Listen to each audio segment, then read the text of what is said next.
مفتی صاحب کے official channel مفتی طارق مسعود speeches کو سبسکرائب کریں۔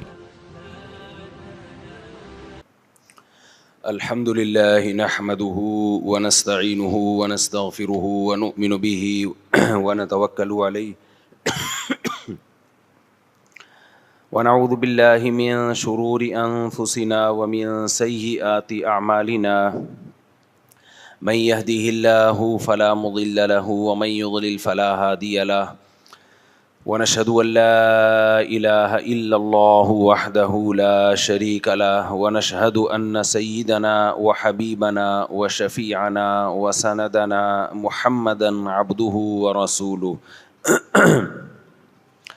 صلى الله تعالى عليه وعلى آله وأصحابه وبارك وسلم تسليما كثيرا كثيرا اما بعد فاعوذ باللہ من الشیطان الرجیم بسم اللہ الرحمن الرحیم یا ایہا الذین آمنوا ادخلوا فی السلم کافہ ولا تتبعوا خطوات الشیطان انہ لکم عدو مبین وقال النبی صلی اللہ علیہ وسلم الکیس من دان نفسہ وعمل لما بعد الموت۔ قرآن مجید کی ایک آیت اور نبی صلی اللہ علیہ وسلم کی ایک حدیث پڑھی ہے۔ اللہ تعالیٰ سے دعا ہے اللہ تعالیٰ صحیح طرح سے بات کہنے کی، سننے کی، سمجھنے کی، اور پھر ہم سب کو اللہ تعالیٰ عمل کی توفیق عطا فرمائے۔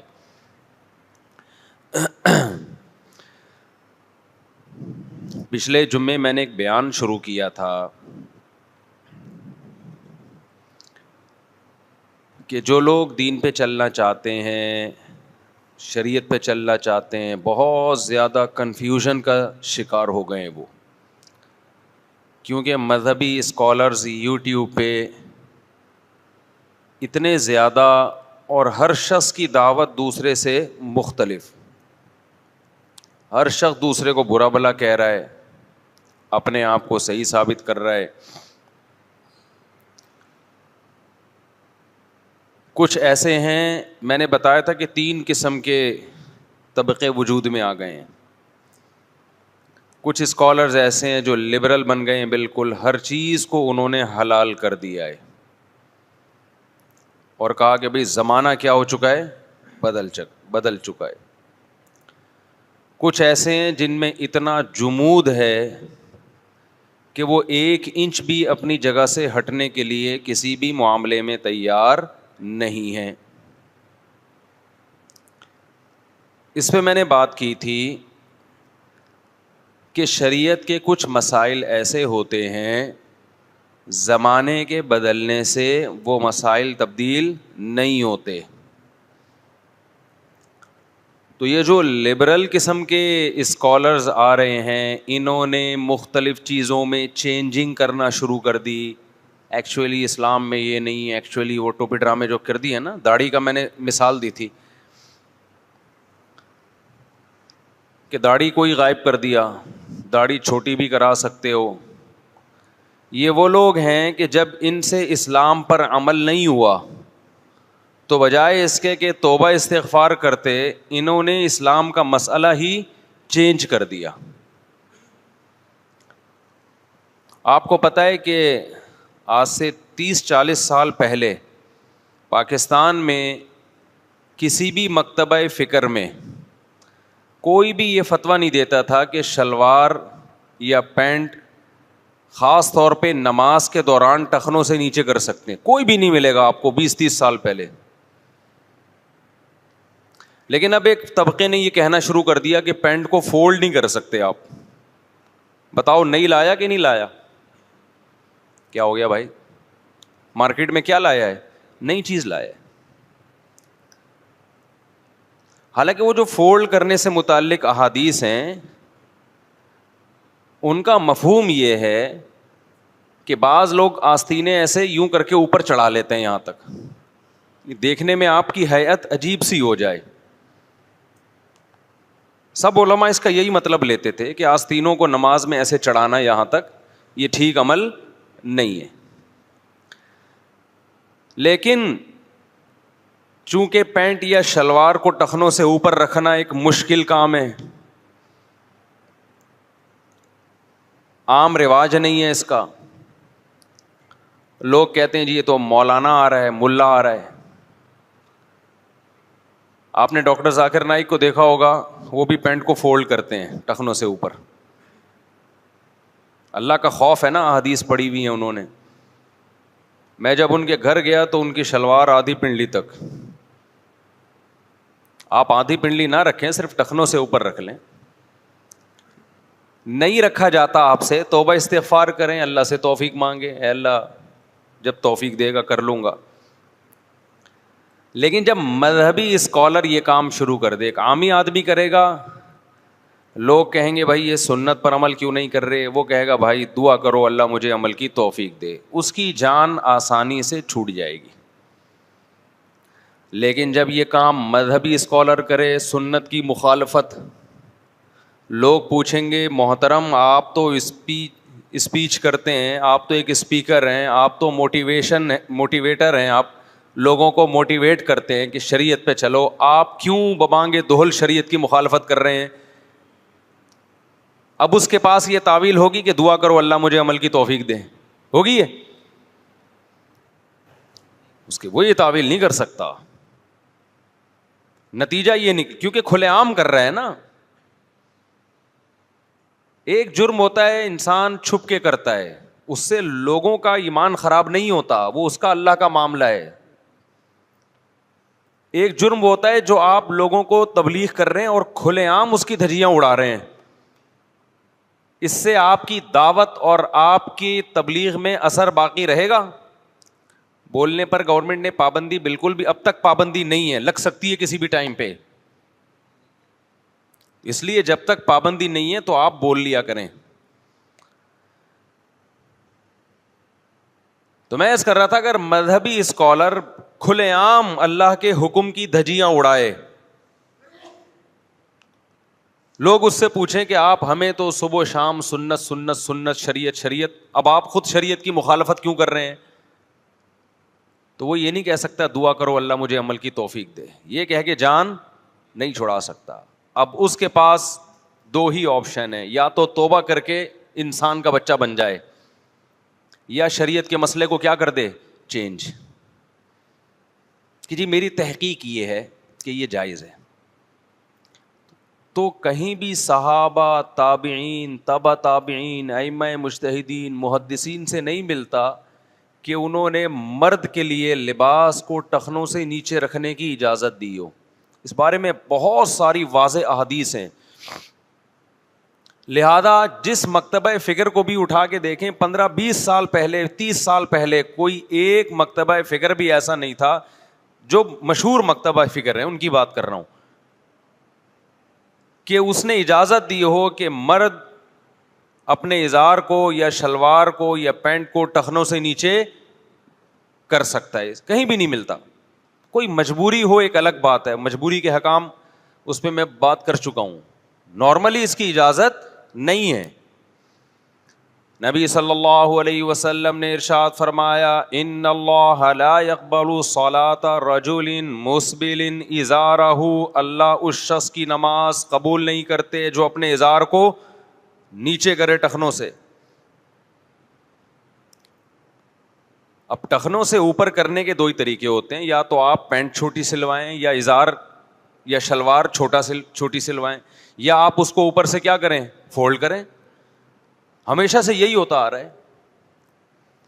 اب کچھ مذہبی اسکالرز نے جب دیکھا کہ ان کو شو مارنی ہے, ان کو لبرل بننا ہے, سوسائٹی کے حساب سے چلنا ہے,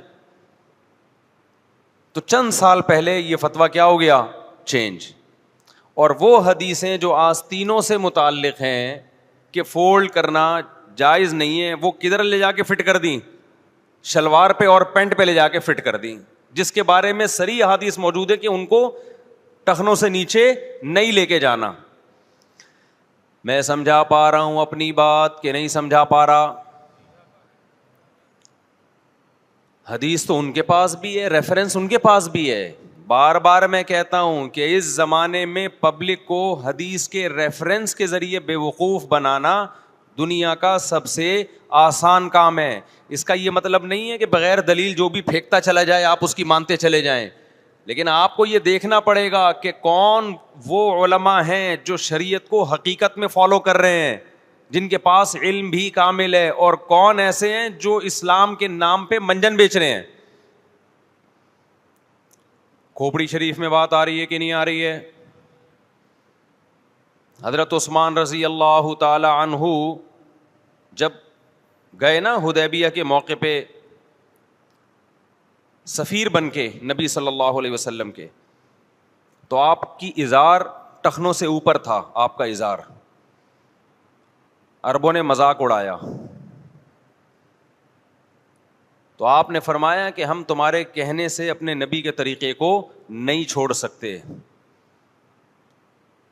تو کچھ مذہبی اسکالر ایسے ہوتے ہیں, وہ زمانے سے متاثر نہیں ہوتے بلکہ زمانے کو شریعت پہ لانے کی کوشش کرتے ہیں. لیکن آج کل ایک لبرل طبقہ, جناب پروفیسر غامدی صاحب جیسا, وہ طبقہ بجائے زمانے کو چینج کرنے کے اسلام کو زمانے کے حساب سے چینج کر رہا ہے. ابھی ان کے داماد کا ایک نیا کلپ آیا قادیانیوں سے متعلق. قادیانیوں نے قربانی کی. پاکستان میں لا ہے کہ قادیانی اسلامی شاعر کا استعمال نہیں کر سکتے, کیونکہ اس سے قادیانیت اور اسلام آپس میں مکس ہو جائے گا. ایک غیر مسلم کو کیا پتہ چلے گا قادیانی کون ہے, مسلم کون ہے؟ ہم نے اپنے مذہب کو بچانا ہے. تو ان کے داماد نے ایک بیان دے دیا کہ اس کا حاصل یہ ہے کہ اس میں کوئی حرج نہیں ہے. اس کا خلاصہ یہی ہے کہ کوئی حرج, سب کو خوش کرتے رہو بس بیٹھ کے, ساری دنیا خوش رہے. جب غیرت ختم ہو جاتی ہے انسان میں تو اس کے بعض دفعہ اخلاق بہت اچھے ہو جاتے ہیں. اخلاق بعض دفعہ اچھے ہوتے ہیں اخلاق کے اچھے ہونے کی وجہ سے. بعض دفعہ غیرت ختم ہونے سے بھی انسان بہت اچھے اخلاق والا ہو جاتا ہے, سب کو خوش رکھتا ہے. نہیں یہی بات سمجھ میں؟ لوگ کہتے ہیں ان کے اخلاق اتنے اچھے ہیں, وہ ہر ایک کو جوڑتے ہیں, وہ قادیانیوں کو بھی گلے لگاتے ہیں. وہ کہتے ہیں قادیانی اگر اذان دے دیں تو کیا جا رہا ہے, قادیانی اگر قربانی کر رہے ہیں تو کیا جا رہا ہے, قادیانی اگر اپنے عبادت گاہ کو مسجد کہہ دیں تو کیا جا رہا ہے, براڈ مائنڈڈ بنو. اور مولانا لوگ کیا کہہ رہے ہوتے ہیں, نہیں بھائی ہم قادیانیوں کو اپنی عبادت گاہ کو مسجد نہیں کہنے دیں گے, مسجد اسلام میں ہوتی ہے.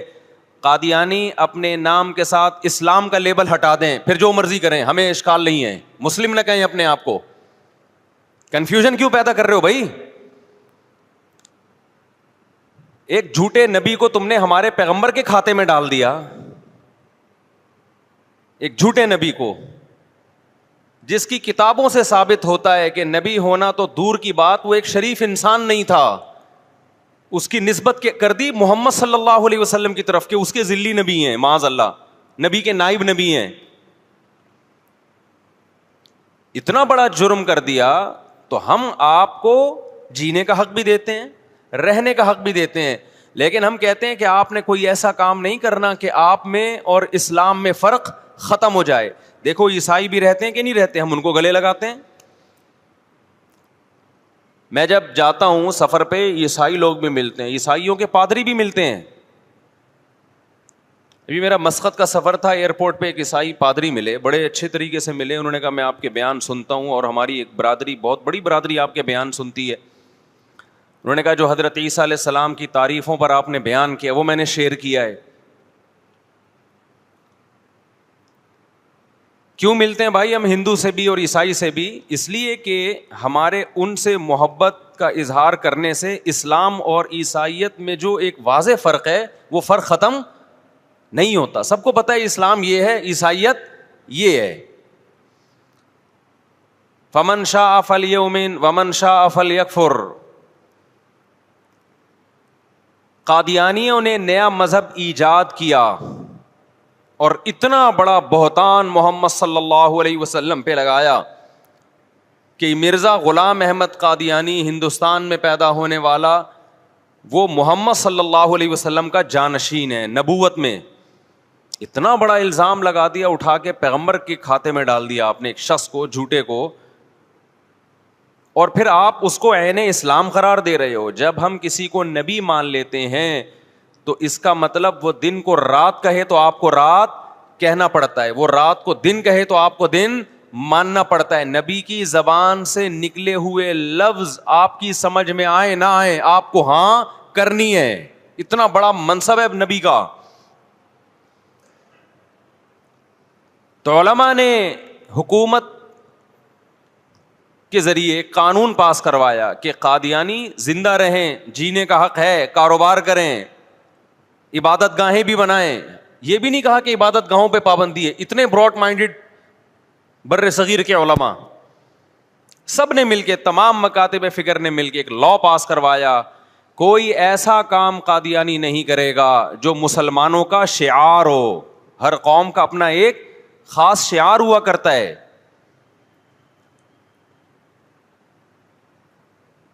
ایسا کام کرنے کی اجازت نہیں ہے. تو قربانی بھی انہی شعار میں سے ہے. آپ نے قادیانیوں کے حق میں بھی ایک بیان دے دیا, جی ان کو بھی ایکچولی اجازت ہے, وہ بھی انسان ہے. اس طرح کے اسکالرز آ رہے ہیں مارکیٹ میں. لوگ کہتے ہیں یہ ہیں جوڑ پیدا کرنے والے, یہ ہیں محبتوں والے, یہ وہ اخلاق ہیں جو غیرت ختم ہونے کی بنا پہ پیدا ہوتے ہیں. سمجھ میں آ رہی ہے بات؟ اخلاق کا بھی ایک دائرہ کار ہے شریعت میں.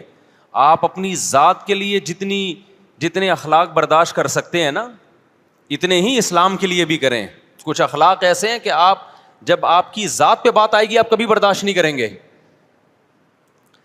جن اسکالرز نے قادیانیوں کی قربانی کی تائید کی ہے, میں ان سے ایک سوال پوچھتا ہوں کہ محلے کا کوئی چرسی بھنگی اٹھے اور کہے آپ کے بارے میں کہ یہ میرا باپ ہے, اور نادرہ میں بھی ولدیت میں آپ کا نام ڈال دے, جبکہ آپ کو پتا ہے میں اس چرسی کا ہیروئنچی کا باپ نہیں ہوں,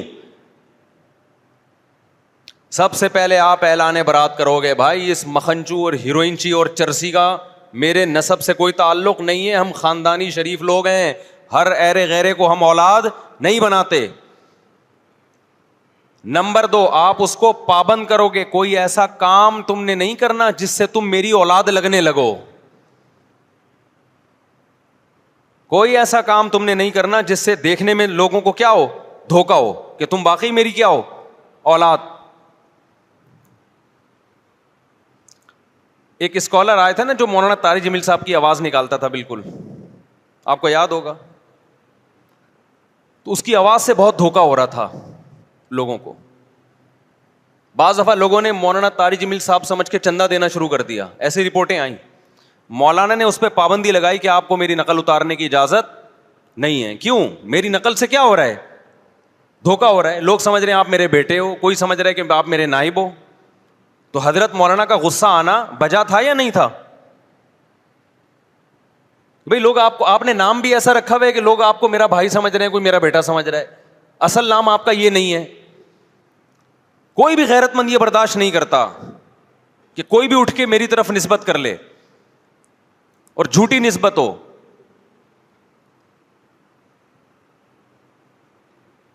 تو کوئی بھی چرسی ہیروئنچی اٹھا اور ان اسکالر کی طرف نسبت کر دی جو آج قادیانیوں کی قربانی کے عمل کو سپورٹ کر رہے ہیں. میں ان اسکالر سے پوچھتا ہوں کہ کوئی چرسی ہیروئنچی اٹھے اور کہ یہ میرے ابا ہیں,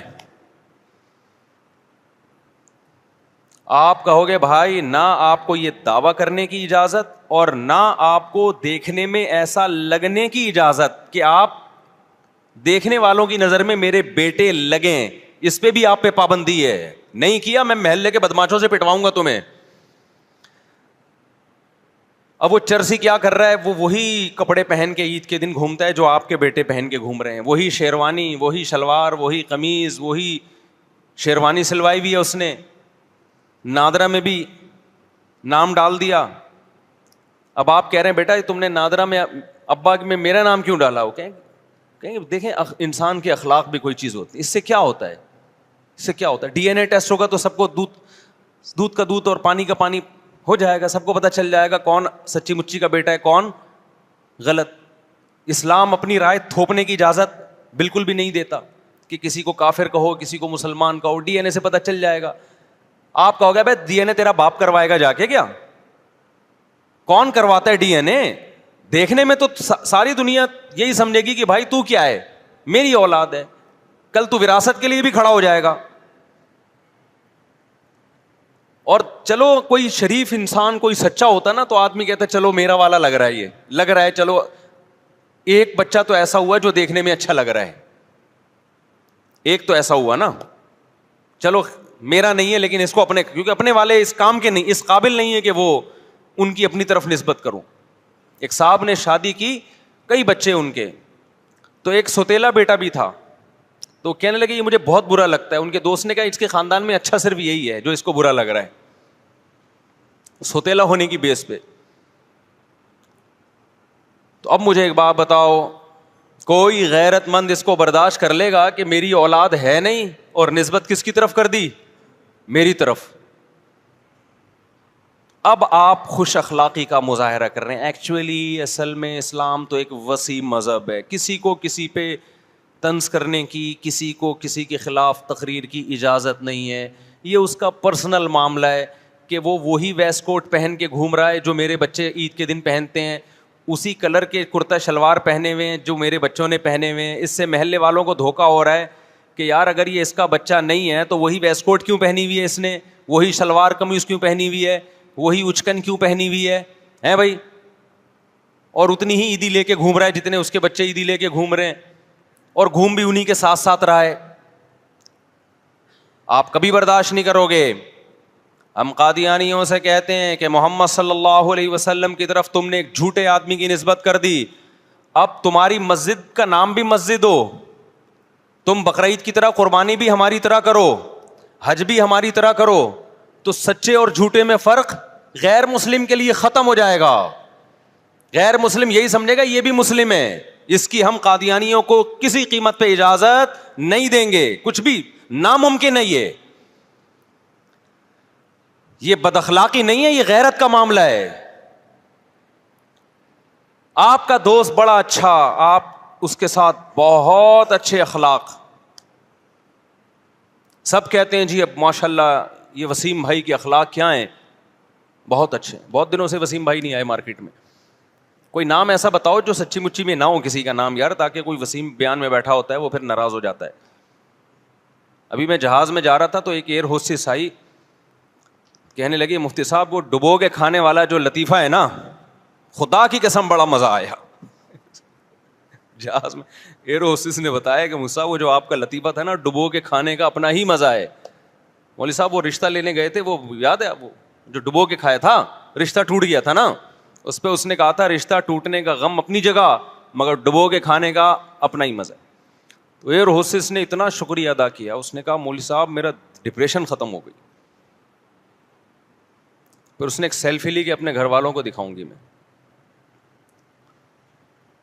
تو وہ اپنے گھر والوں کو دکھا کے گھر والے خوش ہو جائیں گے, میرے گھر والے کیا ہو جاتے ہیں, وہ ان سیلفیوں سے ناراض ہو جاتے ہیں کہ یہ کیا ہو رہا ہے بھائی, یہ کھلے عام کیا ہو رہا ہے. تو اتنے وضاحتی بیان دینے پڑتے ہیں. ایکچولی اصل میں وہ یوں ہوا تھا, ایکچولی وہ اس نے بھائی سمجھ کے, باپ سمجھ کے بولو اور زیادہ عزت ہو جائے گی, باپ سمجھ کے عقیدت محبت میں کہ جی وہ ڈبو کے کھانے والا لطیفہ اس کو پسند آیا تھا. اور صرف ایسا نہیں ہے کہ ڈبو کے کھانے والے لطیفے ہی ہیں, بعض لوگ میرے بارے میں کہتے ہیں اچھا ان کے بیان اسی وجہ سے ہیں کہ ایسے لطیفے چل رہے ہیں.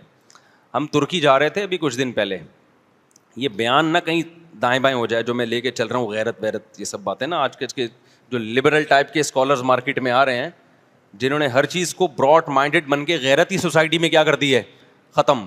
وہ بیان چل رہا ہے, اس میں وسیم کی مثال دینی ہے, میں نے اس کا نام چینج کر کے. میں جا رہا تھا ترکی ابھی رمضان سے پہلے, تو ہمارے ساتھ ایک مولوی صاحب بیٹھے ہوئے تھے سفر میں.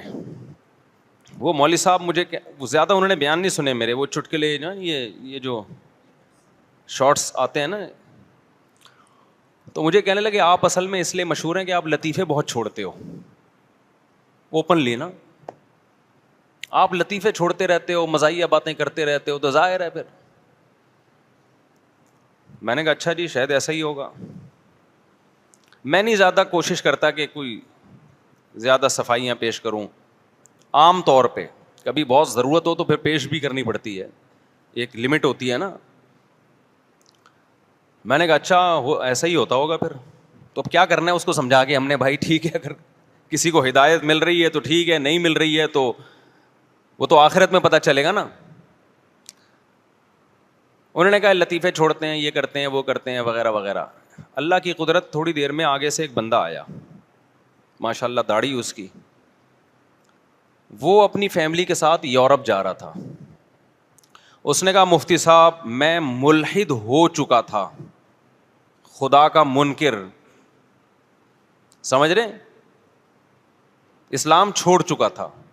اچھا وہ مولوی صاحب کے سامنے کہہ رہے میں نے آپ کا بیان سن کے داڑھی بھی رکھی, میری بیگم نے بھی پردہ کیا, بھی مجھے پورا صحیح طرح یاد نہیں ہے اس کی کہانی, ہو سکتا ہے کچھ الفاظ آگے پیچھے ہو جائیں, اور مجھے اتنا فائدہ ہوا کہ میں بیان نہیں کر سکتا, میرا ایمان بچ گیا, اسلام سے محبت پیدا ہو گئی. تو میں نے ان سے کہا, میں نے کہا یہ رپورٹ آپ کے سامنے, یہ لطیفے سن کے, ڈبو کے کھانے والے لطیفے سن کے کوئی اسلام میں داخل بولو نہیں ہوتا. سمجھتے ہو کہ نہیں سمجھتے؟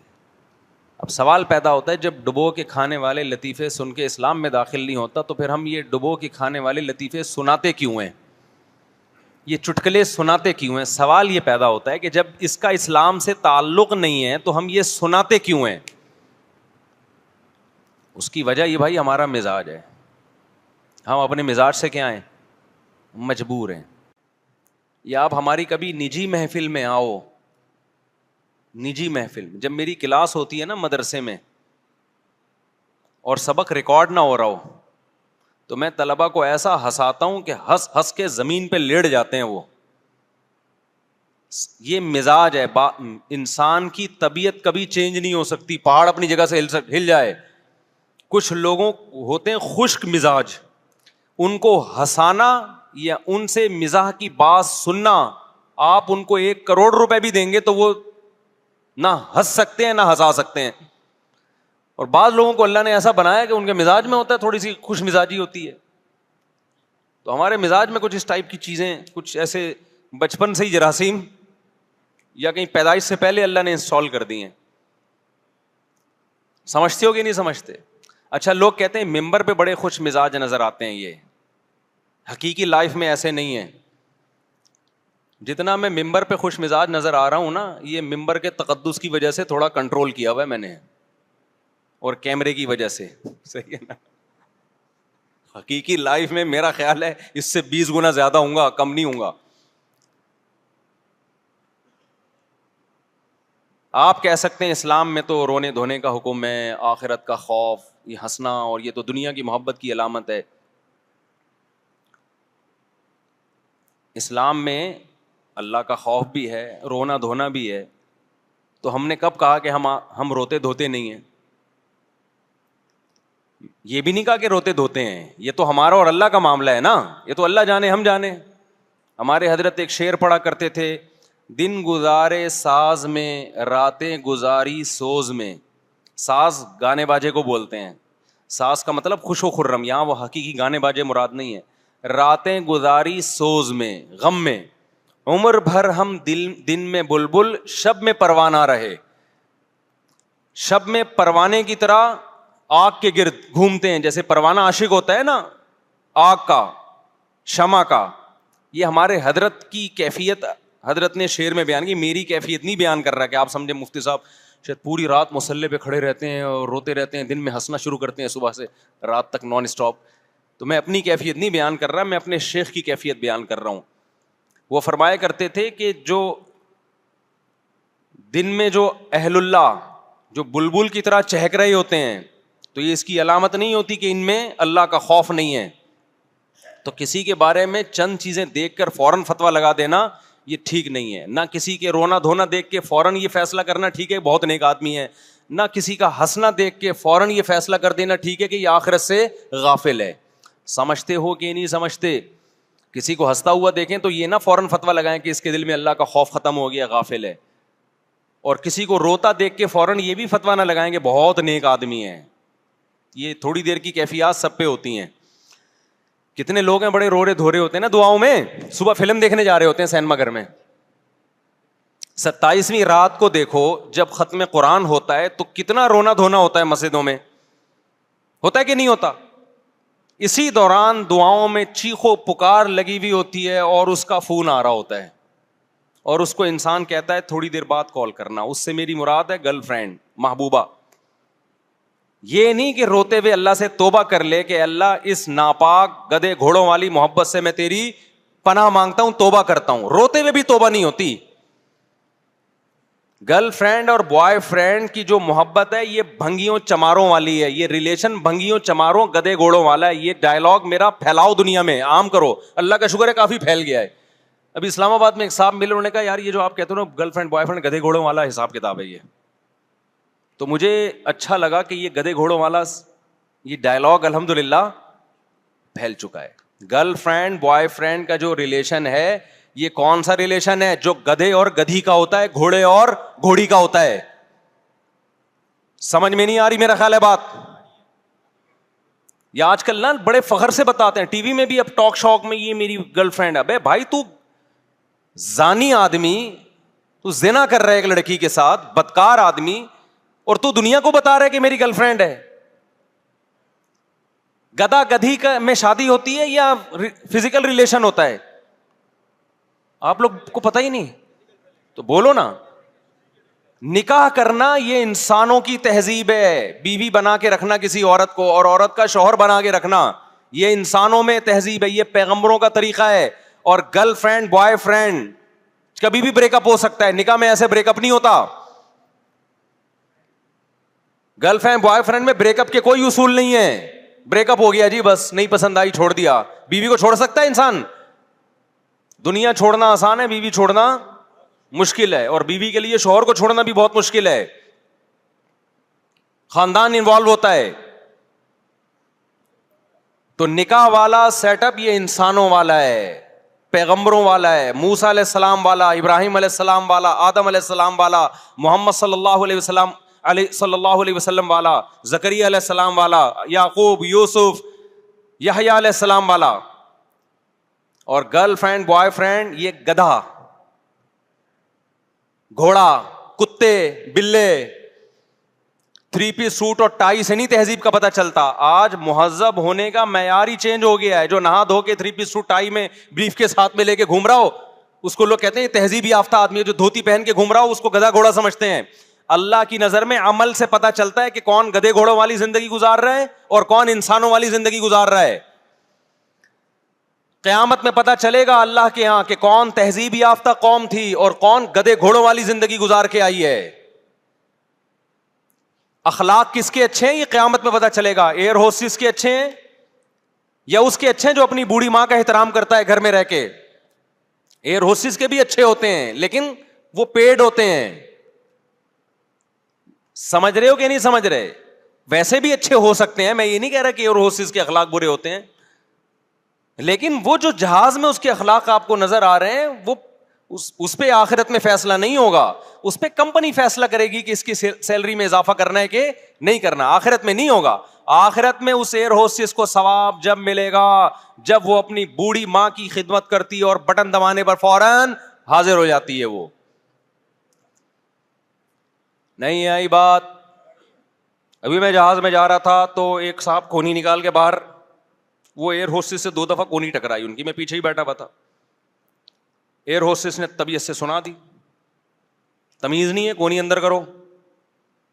حالانکہ ایئر ہوسٹس ایسے کسی کو سناتی نہیں ہے, اس کو منع ہے کہ بالکل بھی ایسی بدتمیزی نہیں کرنی آپ نے. خدا کی قسم مجھے ایئر ہوسٹس کی اس بد اخلاقی پہ خوشی ہوئی. حالانکہ کمپنی کو خوشی نہیں ہوگی. کمپنی کو اگر کمپلین کر دے نا کوئی کہ اس نے مجھے یوں کہا کیا تمیز ہے کونی اندر کرو, یہ تو WR کا کنڈکٹر ہو گیا نا. لوگ تو کہیں گے کمپلین بھی ہو سکتی ہے اس کی کہ دیکھو یار یہ اس کی تنخواہ کم ہو سکتی ہے, اس کو نکال سکتے ہیں. مجھے بڑا اچھا لگا, میں نے کہا اس میں غیرت ہے. ابے اخلاق کی ایک حد ہوتی ہے, جب گزر رہے ہیں تو کیوں یوں نکال کے بیٹھا ہوا ہے باہر. نہیں آئی بات سمجھ میں؟ اور غیرت ہی ختم ہو جائے تو 20 دفعہ بھی ایئر ہوسٹس کو کونی لگ جائے, ایکسکیوز می سر, بس کائنڈلی, اس سے زیادہ کچھ نہیں ہوگا. کمپنیوں کے اخلاق اور ہوتے ہیں بھائی جان, گورے کے اخلاق اور ہوتے ہیں. اللہ اس کے جو اللہ چاہتا ہے نا ہم سے اخلاق, وہ الگ ٹائپ کے اخلاق ہیں. ایسا نہ ہو بدتمیز بن جائیں ایک ہی دفعہ میں اوے یوں کر کے آپ لوگوں کو مارنا شروع کرتے ہیں. ایک مثال سے سمجھا رہا ہوں بات, کہ غیرت ختم نہ کرو میرے بھائی.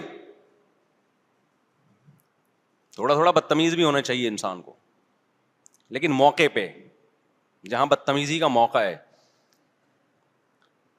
ویسے تو اللہ کا شکر ہے ہماری قوم بے موقع بدتمیز ہے, اس کو تو تمیز سکھانے کی ضرورت ہے, لیکن میں صرف نظریہ سمجھانے کے لیے. مجھے ڈر ہے کہ ایسا نہ ہو کہ ہم لوگ پہلے ہی قومی سطح پہ بدتمیز ہیں تو اور زیادہ کہیں بدتمیز نہ بن جائیں. اصل تو اسلام میں یہی ہے کہ تمیز سے پہلی دفعہ میں کونی آرام سے اندر کروا دو, ٹھیک ہے نا. بار بار جب منع کر رہے ہیں اور پھر خاتون کی کونی ٹکرا رہی ہے تو اور بری بات ہے نا. اور اس میں بعض نیت کے فسادی بھی ہوتے ہیں, بہانے بہانے سے دلچسپی لے رہے ہوتے ہیں, اسے ٹھڑک پوری کر رہے ہوتے ہیں. اچھا خیر, اب یہ کون سی ایئر لائن تھی یہ میں نہیں بتاؤں گا. جہاں ایئر ہوسٹس نے تھوڑا سا بدتمیزی سے بات کی جو ہم کو بہت اچھا لگا, میں کہا بڑا مزہ آیا. تو غیرت ہے اس ایئر ہوسٹس میں. اچھا میرے بھائی, تو ہم کیا بیان لے کے چل رہے تھے؟ ابے وسیم بھائی پہ تو فٹ کر رہا تھا اس. ابے نہیں, یہ وسیم بھائی سے ہٹ کے جس ٹاپک پہ ہم چلے تھے وہ تو جلدی سے کمپلیٹ کر دوں نا. ہاں, گرل فرینڈ بوائے فرینڈ کے رشتے کو میں بتا رہا تھا تو بتاتا رہتا ہوں, بار بار سن لیا کرو. گدھے گھوڑے والا رشتہ ہے یہ, بھنگی چماروں والا رشتہ. جب بھی کوئی دوست آ کے بتائے کہ رے میری گرل فرینڈ, بولے کام گھوڑوں گدھے کتوں بلوں والا کیا تو نے یار. بلے میں بھی جب ٹھڑک ہوتی ہے نا, آپ کہہ سکتے ہو بلا بلی کا تو تھوڑی دیر کا ریلیشن ہوتا ہے, گرل فرینڈ کا تو 2-3 سال کا ہوتا ہے. آپ کو یہ غلط فہمی ہے. بلے کی جب تک ٹھڑک پوری نہیں ہوتی وہ بلی کے پیچھے پڑا رہتا ہے, سمجھتے ہو؟ تو بوائے فرینڈ کی جس دن ٹھڑک پوری ہو گئی نا, وہ دلچسپی اس کی ختم ہو گئی گرل فرینڈ میں, وہ بھی ٹاٹا کر کے چلا جاتا ہے. فرق صرف گدھے گھوڑے بلے میں اتنا ہے کہ ان کی ٹھڑک جلدی پوری ہو جاتی ہے اور بوائے فرینڈ کی ٹھڑک پوری ہونے میں ٹائم لگتا ہے. وہ کھیلتا رہتا ہے اس کے جذبات سے. نہیں آئی بات؟ صرف میاں بیوی کا رشتہ مقدس ہوتا ہے بھائی, کیونکہ وہ اس کے باپ کی بہو ہے, وہ اس کے دیوروں کی بھابھی ہے, وہ اس کے بچوں کی ماں ہے. اس میں ایسا نہیں ہوتا کہ ٹھڑک پوری ہوئی تو چھوڑ دیا. بھائی بچوں کی ماں ہے, پورا خاندان متاثر ہوگا. ابا کہے گا اتنی اچھی بہو میری, خدمت کرنے والی, اور پھر بہو اگر وہ رشتہ دار بھی ہو, کزن ہو, تو اور مشکل ہے طلاق دینا. گرل فرینڈ جیسے جیسے بوڑھی ہوتی ہے اس کی ویلیو ختم. بیوی جیسے جیسے بوڑھی ہوتی ہے خاندان میں ویلیو کم ہونے کے بجائے بڑھنا شروع ہو جاتی ہے. اب تو آرڈر چلتے ہیں اس کے. ہاں, وہ ڈپریشن بھی ہوتی ہے. کہہ رہے ہیں گرل فرینڈ رکھنے میں جو مجھے ڈپریشن ہو رہی ہے وہ ہوتی ہے. اچھا استغفر اللہ, یہ نہیں گرل فرینڈ رکھنے میں ڈپریشن بھی ہوتی ہے, یہ پوچھ رہے ہیں. ان کو نہیں, یعنی عام مثال دے رہا ہوں, ناراض نہیں ہونا یار. گرل فرینڈ تو ایک ڈپریشن, ایک آپ یوں سمجھو کہ آپ نے ڈپریشن کا کنستر سر پہ اٹھایا ہوا ہے. کیا پتا کب ٹر بن جائے بھائی. ہند کو میں کہتے ہیں ٹر گیا, کسی بھی وقت ٹر سکتی ہے وہ, کیونکہ اس کے رشتے کی بیس بھی یہی ہے کہ آپ ہینڈسم اسمارٹ ہیں. آپ کو لکوا ہو گیا, گرل فرینڈ مارکیٹ سے شارٹ. آپ کی جیب خالی ہو گئی, گرل فرینڈ مارکیٹ سے شارٹ. بیوی نہیں ہو سکتی کیونکہ طلاق کا اختیار مرد کے پاس ہے. اب ہاں, ہماری کورٹ نے, عدالت نے میاں بیوی کے رشتے کو گرل فرینڈ اور بوائے فرینڈ والا ہی بنا دیا ہے, کیونکہ عدالتی خلا بیوی جیسی جائے گی خلا پکڑا دیتے ہیں, تو اس کا وہ پھر وہی ہو گیا. لیکن اسلام نہیں مانتا اس کو. اسلام عورت کو طلاق کا اختیار اس وقت دیتا ہے جب مرد واقعی ظلم کر رہا ہو. قدرتی آفت آ گئی ہے تو میاں بیوی شریک حیات ہے نا. شریک حیات کا مطلب خوشی غمی میں ساتھ رہنا ہے. تو مرد مالدار تھا تو بھی عورت کہتی ہے میرا شوہر ہے. آج حالات نے پلٹا کھایا, غریب ہو گیا, تو بھی عورت کیا کہے گی, میرا شوہر ہے. یہ سمجھتے ہو گیا نہیں سمجھتے؟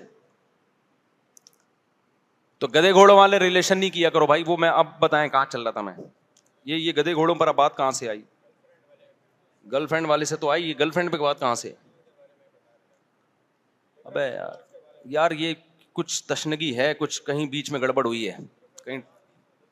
وہ تو اصل بیان تھا نا, وہ تو میں بھی لے کے چلوں گا, یہ بیچ میں بھی کچھ بات. چلو خیر, تو ہم یہ بات عرض کر رہے تھے آپ سے کہ کوئی بھی بھنگی چمار اٹھ کے آپ کی طرف جب نسبت کر لیتا ہے, یار یہ سوچو یہ کچھ مجھے تشنگی ہے کچھ کہ کہیں ادھر ادھر ٹرن مارا ہے ہم نے. جی ہاں, ترکی کا واقعہ میں سنا رہا تھا, وہ جو ڈبو کے کھانے والا نا, تو ان صاحب نے بتایا کہ مفتی صاحب آپ کا بیان سن کے میں اسلام چھوڑ چکا تھا, واپس اسلام میں داخل ہو گیا, اور ماشاء اللہ داڑھی رکھی انہوں نے. اور ایسے ایک واقعہ نہیں ہے بھائی, اگر میں یہ نوٹ کرنا شروع کر دوں, لکھنا شروع کر دوں, تو یہ بہت زیادہ واقعات ہیں. میں ان کو لکھتا ہوں, کمنٹس میں تو آ رہے ہوتے ہیں یوٹیوب پہ. میرا مقصد یہ نہیں ہے کہ ہم ہی ایک اسکالر ہیں, باقی لوگوں سے فائدہ نہیں ہو رہا, باقیوں سے ہم سے زیادہ فائدہ ہو رہا ہوگا. میرا مقصد صرف یہ کہ یہ جو ہمارے بارے میں مشہور کر دیا نا, یہ چٹکلے اور لطیفے ہی ہیں, تو یہ تو شارٹ کلپ والے کیا کرتے ہیں, بیچ سے لطیفے ہی بنا کے چلا رہے ہوتے ہیں. کلپ دیکھ کے آپ اندازہ نہیں لگا سکتے کہ وہ کیا باتیں کر رہا ہے. ہاں, تو باقی یہ ہے کہ ہم یہ چٹکلے سناتے کیوں بھائی, مزاج ہے ہمارا, مجبوری ہے. ہم نے لوگوں سے شروع میں ہی کہا بھائی جس نے سننا ہے سنے, نہیں سننا تو نہ سنے بھائی. کہیں اور دنیا میں خالی ہم اکیلے تو نہیں ہے نا, دین کی خدمت تو بہت لوگ کر رہے ہیں, تو آپ کو جس سے فائدہ ہو آپ ادھر چلے جائیں. کیا خیال ہے بھائی؟ کچھ لوگ ہوتے ہیں جو بڑے خطرناک بیان کر رہے ہوتے ہیں, ڈرا رہے ہوتے ہیں, وہ بھی ٹھیک ہے. ایک اسکالر ہیں بڑے مشہور, بڑا اچھا بیان کرتے ہیں. ڈیفینس میں خاتون نے بتایا کہ میں ان کا بیان سن کے نا مجھے اتنا جہنم کا خوف بیچاری میں پیدا ہو گیا کہ اب وہ ڈپریشن میں چلی گئی. موت کا خوف, جہنم کا خوف. بہت سے لوگوں کو فائدہ ہوا ان کے بیان سن کے, گناہ چھوڑ دیے, لیکن کمزور دل لوگوں کو فائدے کے بجائے کیا ہو گیا, نقصان ہو گیا. تو میں نے ان سے کہا کہ وہ بڑے اچھے عالم ہیں, لیکن آپ ان کا بیان نہ سنیں. آپ کے دل میں خوف جو پیدا ہو گیا نا, دیکھو جہنم کا خوف اتنا ضروری ہے جو برائی چھڑوا دے آپ سے, بس اس سے زیادہ نقصان دہ ہے, فائدہ نہیں ہے. وہ خوف جو صحت خراب کر رہا ہے آپ کی, تو اسلام تو طاقتور, مومن کو طاقتور دیکھنا چاہتا ہے نا. ہاں, تو میں یہاں سے بات کر رہا تھا کہ صرف کسی کے رونے کو دیکھ کر بھی آپ جلدی متاثر نہ ہو, کسی کے ہنسنے کو دیکھ کے بھی آپ جلدی متاثر, جلدی بدگمان نہ ہو. اس میں بات کر رہا تھا کہ بعض دفعہ 27ویں رات کو کیسی چیخو پکار لگی ہوتی ہے, رو رہے ہیں, ہائے ہوئے, قلابازیاں کھا رہے ہیں. اس کے بعد رات ہی کو پروگرام ہوتا ہے صبح فلم دیکھنے کا, عید کے دن نئی فلم آئے گی وہ دیکھنے کا پروگرام ہوتا ہے. ایسے لڑکے اعتکاف میں بیٹھے ہوئے ہوتے ہیں, ابے کون سی فلم آ رہی ہے. اب تو پتہ نہیں سینما گھروں میں فلمیں دیکھنے کا رواج ہے یا نہیں ہے, وہ تو یوٹیوب نے کمبلوں میں ہی فلموں کو داخل کر دیا ہے. تو یہ رونا ہے, رونا تو ندامت کا رونا ہوتا ہے بھائی. آپ کو اپنے گناہوں پہ ندامت ہو, کم از کم اس وقت تو جذبہ پیدا ہو کہ میں یہ گناہ نہیں کروں گا. آج حج بھی ہو رہا ہے, بے پردگی بھی چل رہی ہے, عمرے بھی ہو رہے ہیں, اور بے پردگی بھی چل رہی ہے, بہنوں کی وراثتیں بھی کھا رہے ہیں. حج پہ جاؤ گروپ کے ساتھ, آدمی حیران ہوتا ہے, جاتے ہوئے خواتین کی کیفیت کچھ اور ہوتی ہے, واپسی پہ پتہ ہی نہیں چلتا کہ یہ حج کر کے آ رہی ہیں. ابے تھوڑا سا تو اللہ کا تھوڑا گھر پہنچنے تک تو تھوڑا خیال کر لو بھائی, ہیں بھائی.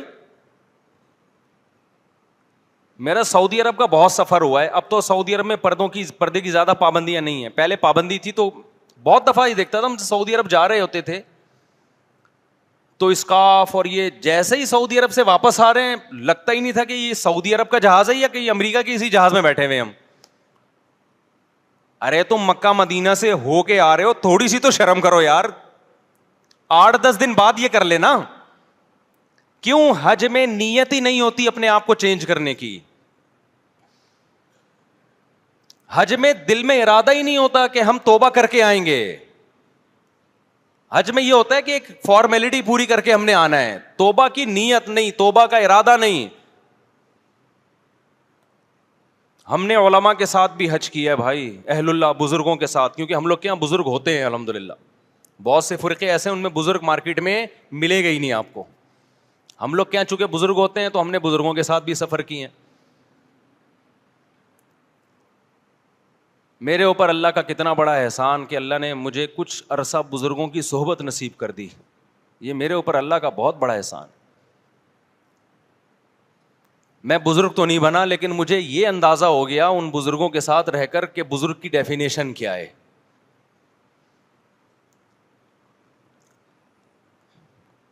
علامہ اقبال کا شعر ہے نا, مسجد تو بنا دی دم بھر میں ایمان کی حرارت والوں نے.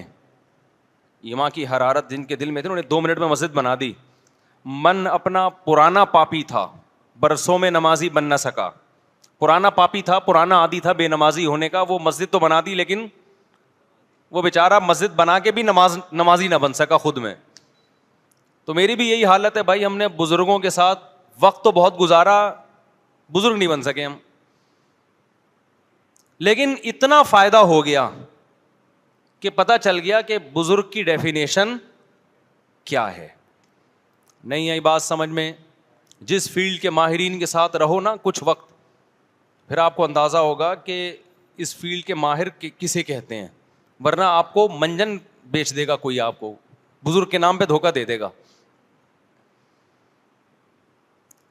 تو میں نے حج عمرہ اہل اللہ کے ساتھ بھی کیا, عام لوگوں کے ساتھ بھی کیا, زمین اور آسمان کا فرق نظر آیا, زمین آسمان کا فرق.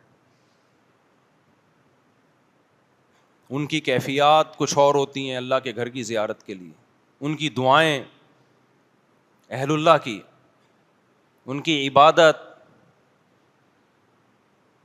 حالانکہ وہ 20 حج کر چکے ہیں, ورنہ انسان عادی ہو جاتا ہے نا ایک کام بار بار کر کر کے. روضہ رسول کی زیارت کے وقت ان کی کیفیات, بیت اللہ کی زیارت کے وقت ان کی کیفیات اور ان کی دعائیں, ان کی عبادت, ان کا جذبہ, اور عام لوگوں کے ساتھ بھی کیا ہے. طواف کے دوران گپے مار رہے ہوتے ہیں, ہنسی مذاق چل رہا ہوتا ہے, سیلفیوں پہ زیادہ زور ہوتا ہے. میں نہیں کہہ رہا کہ آپ سیلفی نہ لیں بھائی, ایک بہترین یادگار ہے, بیت اللہ کی زیارت کی ہے, انسان جب کسی سے ملتا ہے یادگار رکھتا ہے, بعد میں کر لینا یہ کام, ابھی تو عبادت پہ زور لگاؤ نا.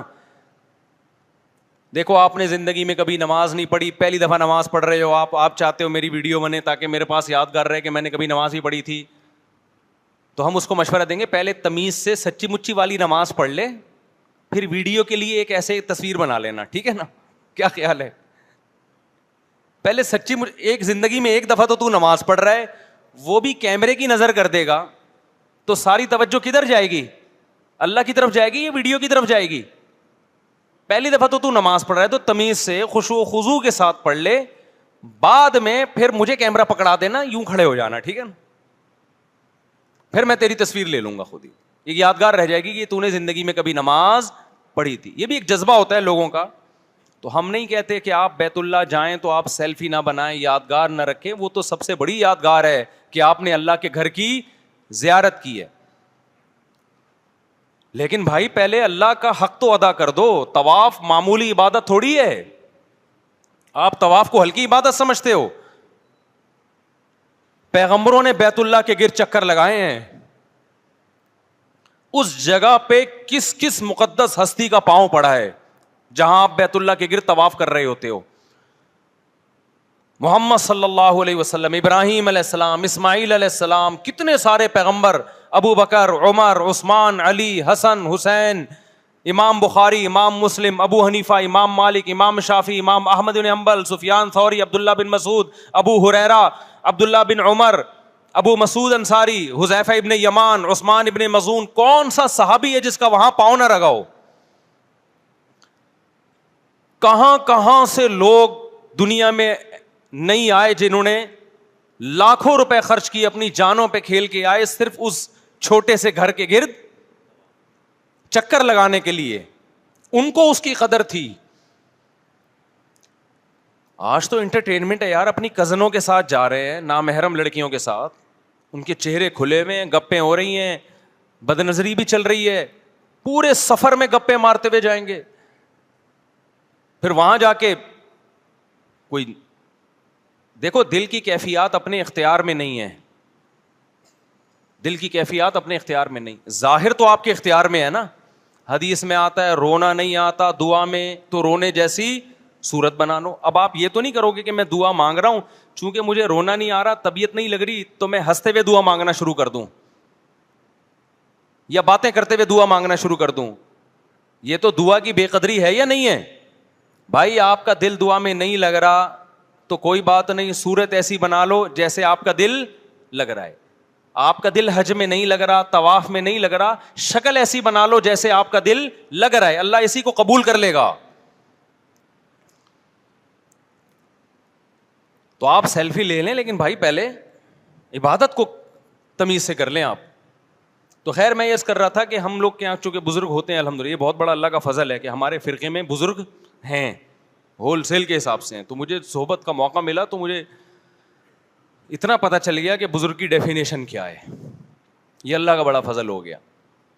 ورنہ آج کل لوگ اسی میں کنفیوز ہیں. لوگ سمجھتے ہیں یہ جو جن چڑیل بھوت بھگا رہے ہیں نا, وہ میسج ٹی وی نے میرا وہ چلایا ہے عاملوں کے خلاف, اس پہ بعض لوگ نیچے بڑے بھر گئے ہیں, بول رہے ہیں مفتی صاحب جب آپ کی یہ فیلڈ ہی نہیں ہے تو آپ اس میں ٹانگ کیوں اڑا رہے ہو؟ یہ کسی کی فیلڈ نہیں ہے, سمجھ رہے ہو, یہ کوئی فیلڈ ہے ہی نہیں, سمجھ رہے ہو. یہ جو روحانی ٹوپی ڈرامہ ہے نا, یہ کچھ ہے ہی نہیں, فیلڈ ویلڈ ہی نہیں ہے. یہ جن چڑیل بھوت آ جائے بس سورہ فلق سورہ ناس پڑھ کے دم کرو, یہی ہے فیلڈ. سمجھتے ہو؟ ایسا تھوڑی کوئی بھی کوئی چیز وضع کر لے اور بولے یہ پھر اس میں کیا ہے, یہ اس کے فیلڈ ہونے کا ثبوت دو. ایک آدمی کوئی نیا طریقہ علاج لے آئے اور میں کہوں یہ کہاں سے آیا, تو یہ اس کے ذمے ہے کہ وہ ثبوت پیش کرے, اس کے ذمے ہے. اچھا خیر, اور ہمارے ذمے اس کے غلط ہونے کے اتنے ثبوت ہیں کہ آپ کی سوچ ہوگی کہ جو روحانیت کے نام پہ الو بنا رہے ہیں نا. اچھا لوگ مجھے پھر وہی بات میں بار بار دہرا کے تھک گئے. لوگ کہتے ہیں اصل میں ایکچولی مفتی صاحب غلط عاملوں کے خلاف ہیں. اور نہیں بھائی, غلط عاملوں کے تو سب خلاف ہیں, میں صحیح عاملوں کے خلاف ہوں. صحیح ہے نا, غلط کے خلاف نہیں ہوں میں. غلط کے خلاف بول کے میں نے کون سا تیر مار لیا؟ وہ تو غلط ہیں, وہ تو ساری دنیا کو پتا ہے, سارے پڑھے لکھے لوگ بولتے ہیں کہ غلط غلط ہوتا ہے. میں صحیح کے خلاف ہوں. میں کہہ رہا ہوں جس کو لوگ صحیح سمجھ رہے ہیں, جس کو علماء صحیح سمجھ رہے ہیں, وہ بھی غلط ہیں. اب سمجھ میں آئی بات؟ نہیں آئی سمجھ میں؟ اب لوگ پھر کہتے ہیں آپ علماء سے آگے نکل رہے ہو. او بھائی, ہم علماء سے دین کے علم میں آگے نہیں نکل رہے. یہ روحانی ٹوپی ڈرامہ کوئی دین کا علم نہیں ہے. اس میں علماء کو بھی عامل بیوقوف بنا سکتے ہیں, اور میں نے بڑے بڑے علماء کو بیوقوف بنتے ہوئے اپنی آنکھوں سے دیکھا ہے, صرف سنا نہیں ہے, دیکھا ہے. اور میں ان علماء کے نام لے کے بتاؤں تو آپ کے ہوش اڑ جائیں کن کن لوگوں کو انہوں نے الو بنایا ہے. سمجھتا نہیں ہے نا بات کو. جب نہیں پڑھے گا رات کو تو نہیں سمجھے گا بات کو. اس سے بہتر ہے ڈبو کے کھاؤ بس بیٹھ کے. چائے میں نا کیکرس ڈبو کے کھانے کا سب سے زیادہ مزہ آتا ہے, لیکن کیکرس میدے کے لیے بڑی نقصان دہ چیز ہے. میں نے بارہا تجربہ کیا ہے. زیادہ کھاؤ نا, گیس, بدہضمی, بلغم, یہ اچھی چیز نہیں ہے. کوئی یہ سائنسدان ایسا کیکرس ایجاد کر لیں جس میں بدہضمی نہ ہو, تو میں سارا دن کیکرس ڈبو کے کھاتا رہوں. گرم گرم چائے میں تازہ کیکرس ہو, آپ خود دل سے بتاؤ وہ بغیر ڈبوئے کھانے میں مزہ آئے گا یا ڈبو کے کھانے میں آئے گا؟ بتاؤ. ڈبو کے کھانے. لیکن بدہضمی ہے, صحت کے لیے نقصان دہ ہے. کاربوہائیڈریٹ ہے نا, اور تو کوئی پروٹین تھوڑی ہے اس میں, ہے نقصان دہ. اس لیے نہیں کھاؤ آپ. اور اس سے رشتہ بھی ٹوٹتا ہے.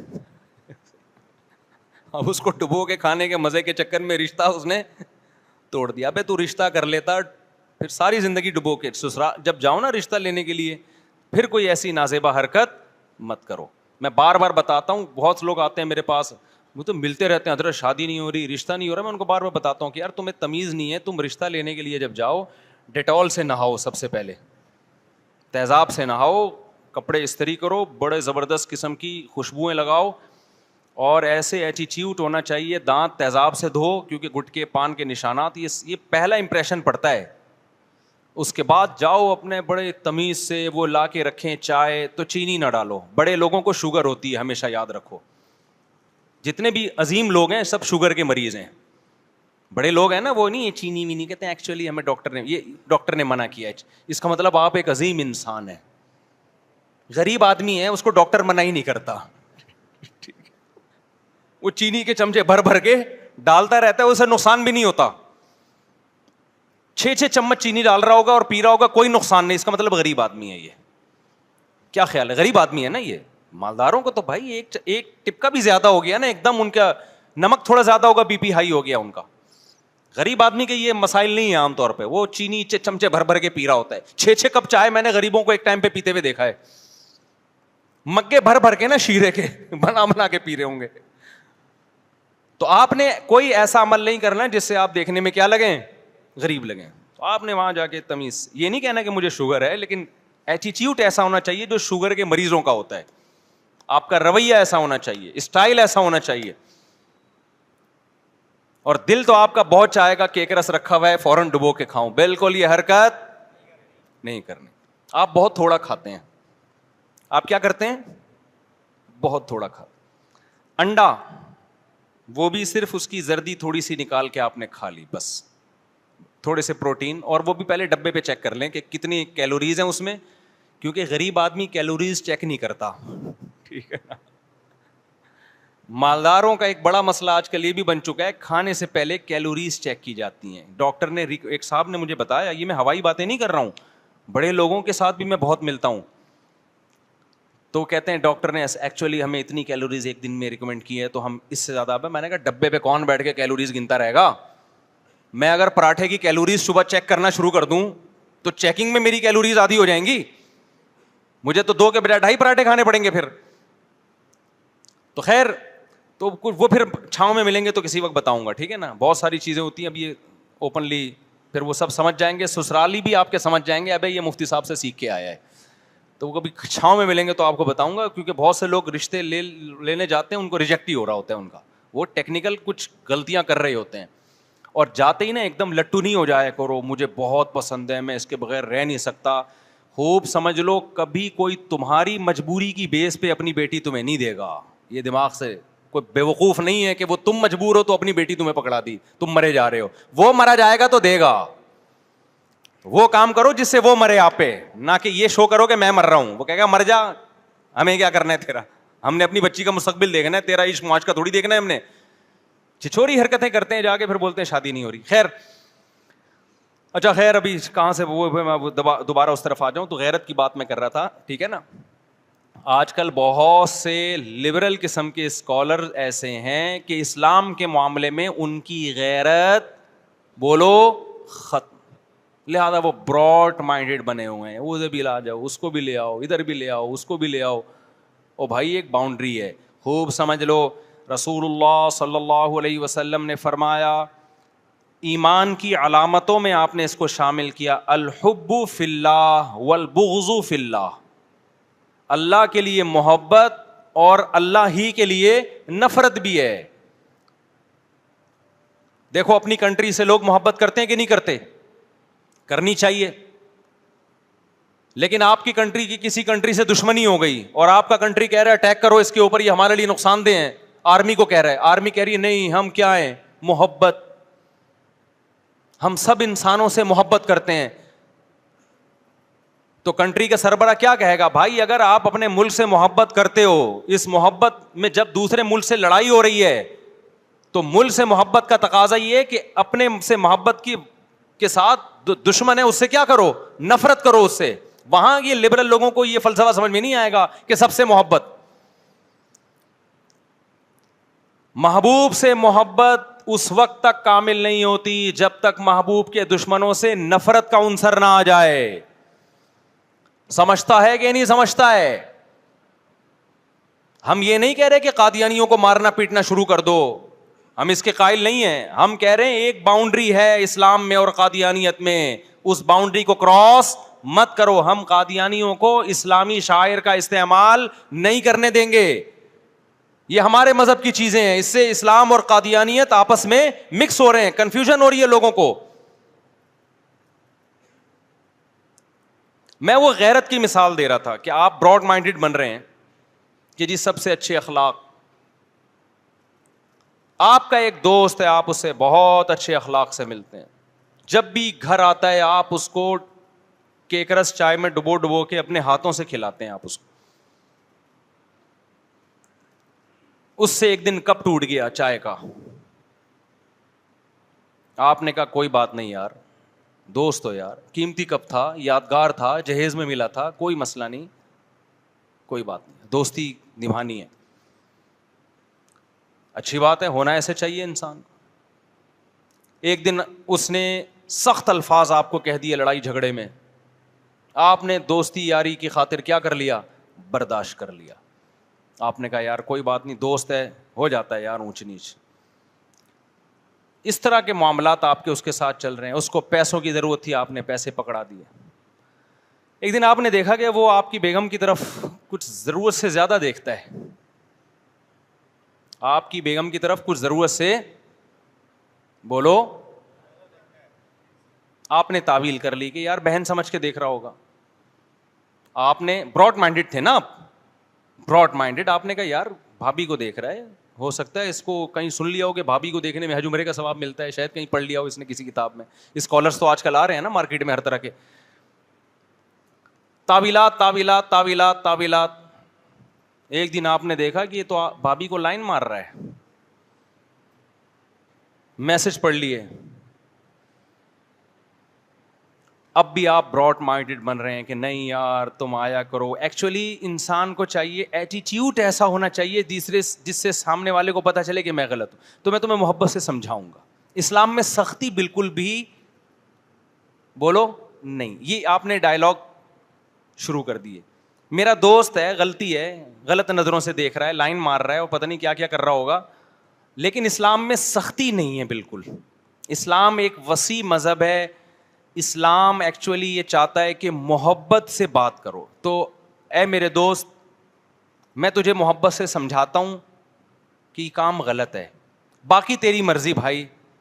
انسان اپنی رائے کا اظہار کر سکتا ہے, کسی پہ رائے تھوپ نہیں سکتا. یہ فلسفہ بھی آپ نے اس کو سمجھا دیا اور پرچی پہ لکھ کے دے دیا کہ کبھی بھول جاؤ تو یہ پڑھ لینا کہ انسان اپنی رائے دے سکتا ہے, تھوپ, بولو, نہیں سکتا. میں تھوپوں گا نہیں اپنی رائے, میں سمجھاؤں گا کہ یہ غلط.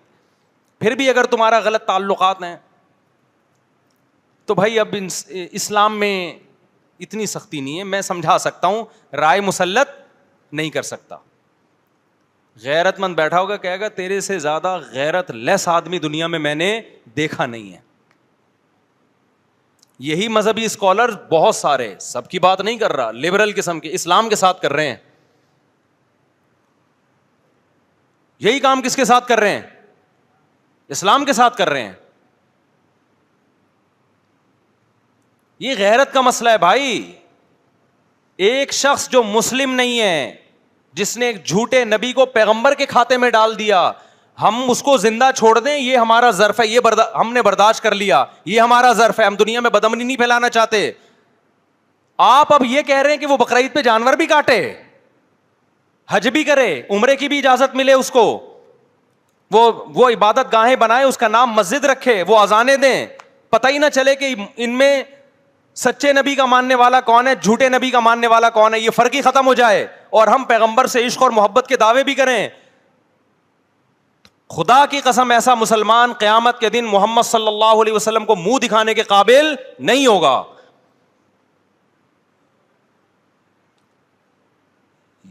تو بعض اسکالرز میں غیرت ختم ہو گئی ہے بھائی. دنیا کو خوش کرنے کے لیے براڈ مائنڈیڈ بن کے اس شریعت کے حکام کیا کر دیے, انہوں نے چینج کر دیے. ایک باؤنڈری ہے اسلام کی, اس سے آگے آپ کو نکلنے کی اجازت نہیں ہے. بعض اسکالرز کیا کرتے ہیں, ایک آدمی حرام کماتا ہے, ایک آدمی کیا کرتا ہے, حرام. سب کو پتا ہے کہ اس کی آمدن حرام ہے.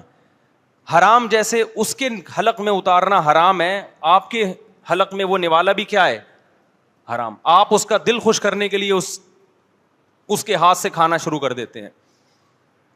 یہ آپ نے اسلام کی باؤنڈری کو کیا کر دیا, کراس کر دیا. اس کی اجازت نہیں ہے. لوگ کہتے ہیں ایکچولی وہ یوں ہو جائے گا, ایکچولی وہ یوں ہو جائے گا. بھاڑ میں جائے بھائی. ہمارے حضرت فرمایا کرتے تھے کسی کو جنت میں لے جانے کی خاطر ہم خود جہنم کا سودا نہیں کر سکتے. پہلے اپنے آپ کو جہنم سے بچانا ضروری ہے. کوئی شرابی شراب پی رہا ہے, آپ اس کو شراب چھڑوانا چاہتے ہو, وہ کہتا ہے 2 گھونٹ پیو گے تو میں تمہاری بات سنوں گا. آپ کے لیے اجازت ہوگی 2 گھونٹ پینے کی, کہ یار میرے 1 گھونٹ پینے سے ہزاروں شرابی میری بات سن لیں گے اور اتنے لوگ اسلام میں داخل ہو جائیں گے, تو 1 گھونٹ پی لیتا ہوں, اس میں کیا جا رہا ہے. نہیں بھائی, وہ آئیں اسلام میں یا نہ آئیں, شراب چھوڑیں نہ چھوڑیں, آپ کے لیے ایک قطرہ بھی اس میں سے حلال نہیں ہے. میرے پاس ایک اہل حدیث عالم نے کہا کہ 3 طلاقیں جو مرد دے دیتے ہیں نا, تو جب ان کو کہیں سے گنجائش نہیں ملتی, عورت کو گھر اجڑتا ہے اس کا, تو وہ مرتد ہو جاتے ہیں, اسلام چھوڑ دیتے ہیں. تو اس سے بہتر نہیں ہے کہ ہم اس کو کہتے ہیں کہ 3 ایک ہوتی ہے. میں نے ان سے کہا ہم نے لوگوں کو اسلام میں داخل کرنے کے لیے, بچانے کے لیے اسلام کو تبدیل نہیں کرنا. یہ اجماعی مسئلہ ہے, میں تو بار بار بتاتا رہتا ہوں, 3 طلاق کا 3 ہونا. مفتی کو اس کی اجازت نہیں ہے کہ کسی کو اسلام میں داخل کرنے کے لیے یا اسلام میں روکنے کے لیے شریعت کے مسئلے کو کیا کر دے, چینج کر دے. یہ اجازت نہیں ہے. کوئی مرتد ہوتا ہے تو ہوتا رہے بھائی, جہنم میں جہاں اتنے سارے لوگ جائیں گے, 2-4 اور چلے گئے تو اتنا بڑا مسئلہ نہیں ہے. ہم کوشش کریں گے جہنم سے بچیں, لیکن اس حدود میں رہ کے جو حدود شریعت نے متعین کی ہے. ابھی ایک سوال آیا میڈیا پہ, اچھا وہ مجھے یاد آ گیا, بیان کے بعد میں اس کو ذرا مزید ایکسپلین کرتا ہوں اس سوال کو, وقت چونکہ مکمل ہو رہا ہے. کوئی خاتون تھی جو شیعہ مسلک کو فالو کرتی ہیں, انہوں نے روتے روتے بتایا, یوٹیوب پہ یہ یا فیس بک پہ یا انسٹاگرام پہ کہیں کلپ چل رہا ہے, ابھی مجھے یاد نہیں کہاں دیکھا تھا میں نے, وہ روتے روتے کہ یہ عمر لا جو ہے نا, عمر لا, حضرت عمر نے 3 طلاق کو 3 قرار دیا نا, جو حدیث میں آتا ہے. اس نے کہا عمر لا جو, حالانکہ صرف حضرت عمر کا نہیں, قرآن و سنت کا بھی یہی فیصلہ ہے. اس نے کہا عمر لا نے میرا گھر برباد کر دیا, عمری قانون نے میرا گھر برباد کر دیا.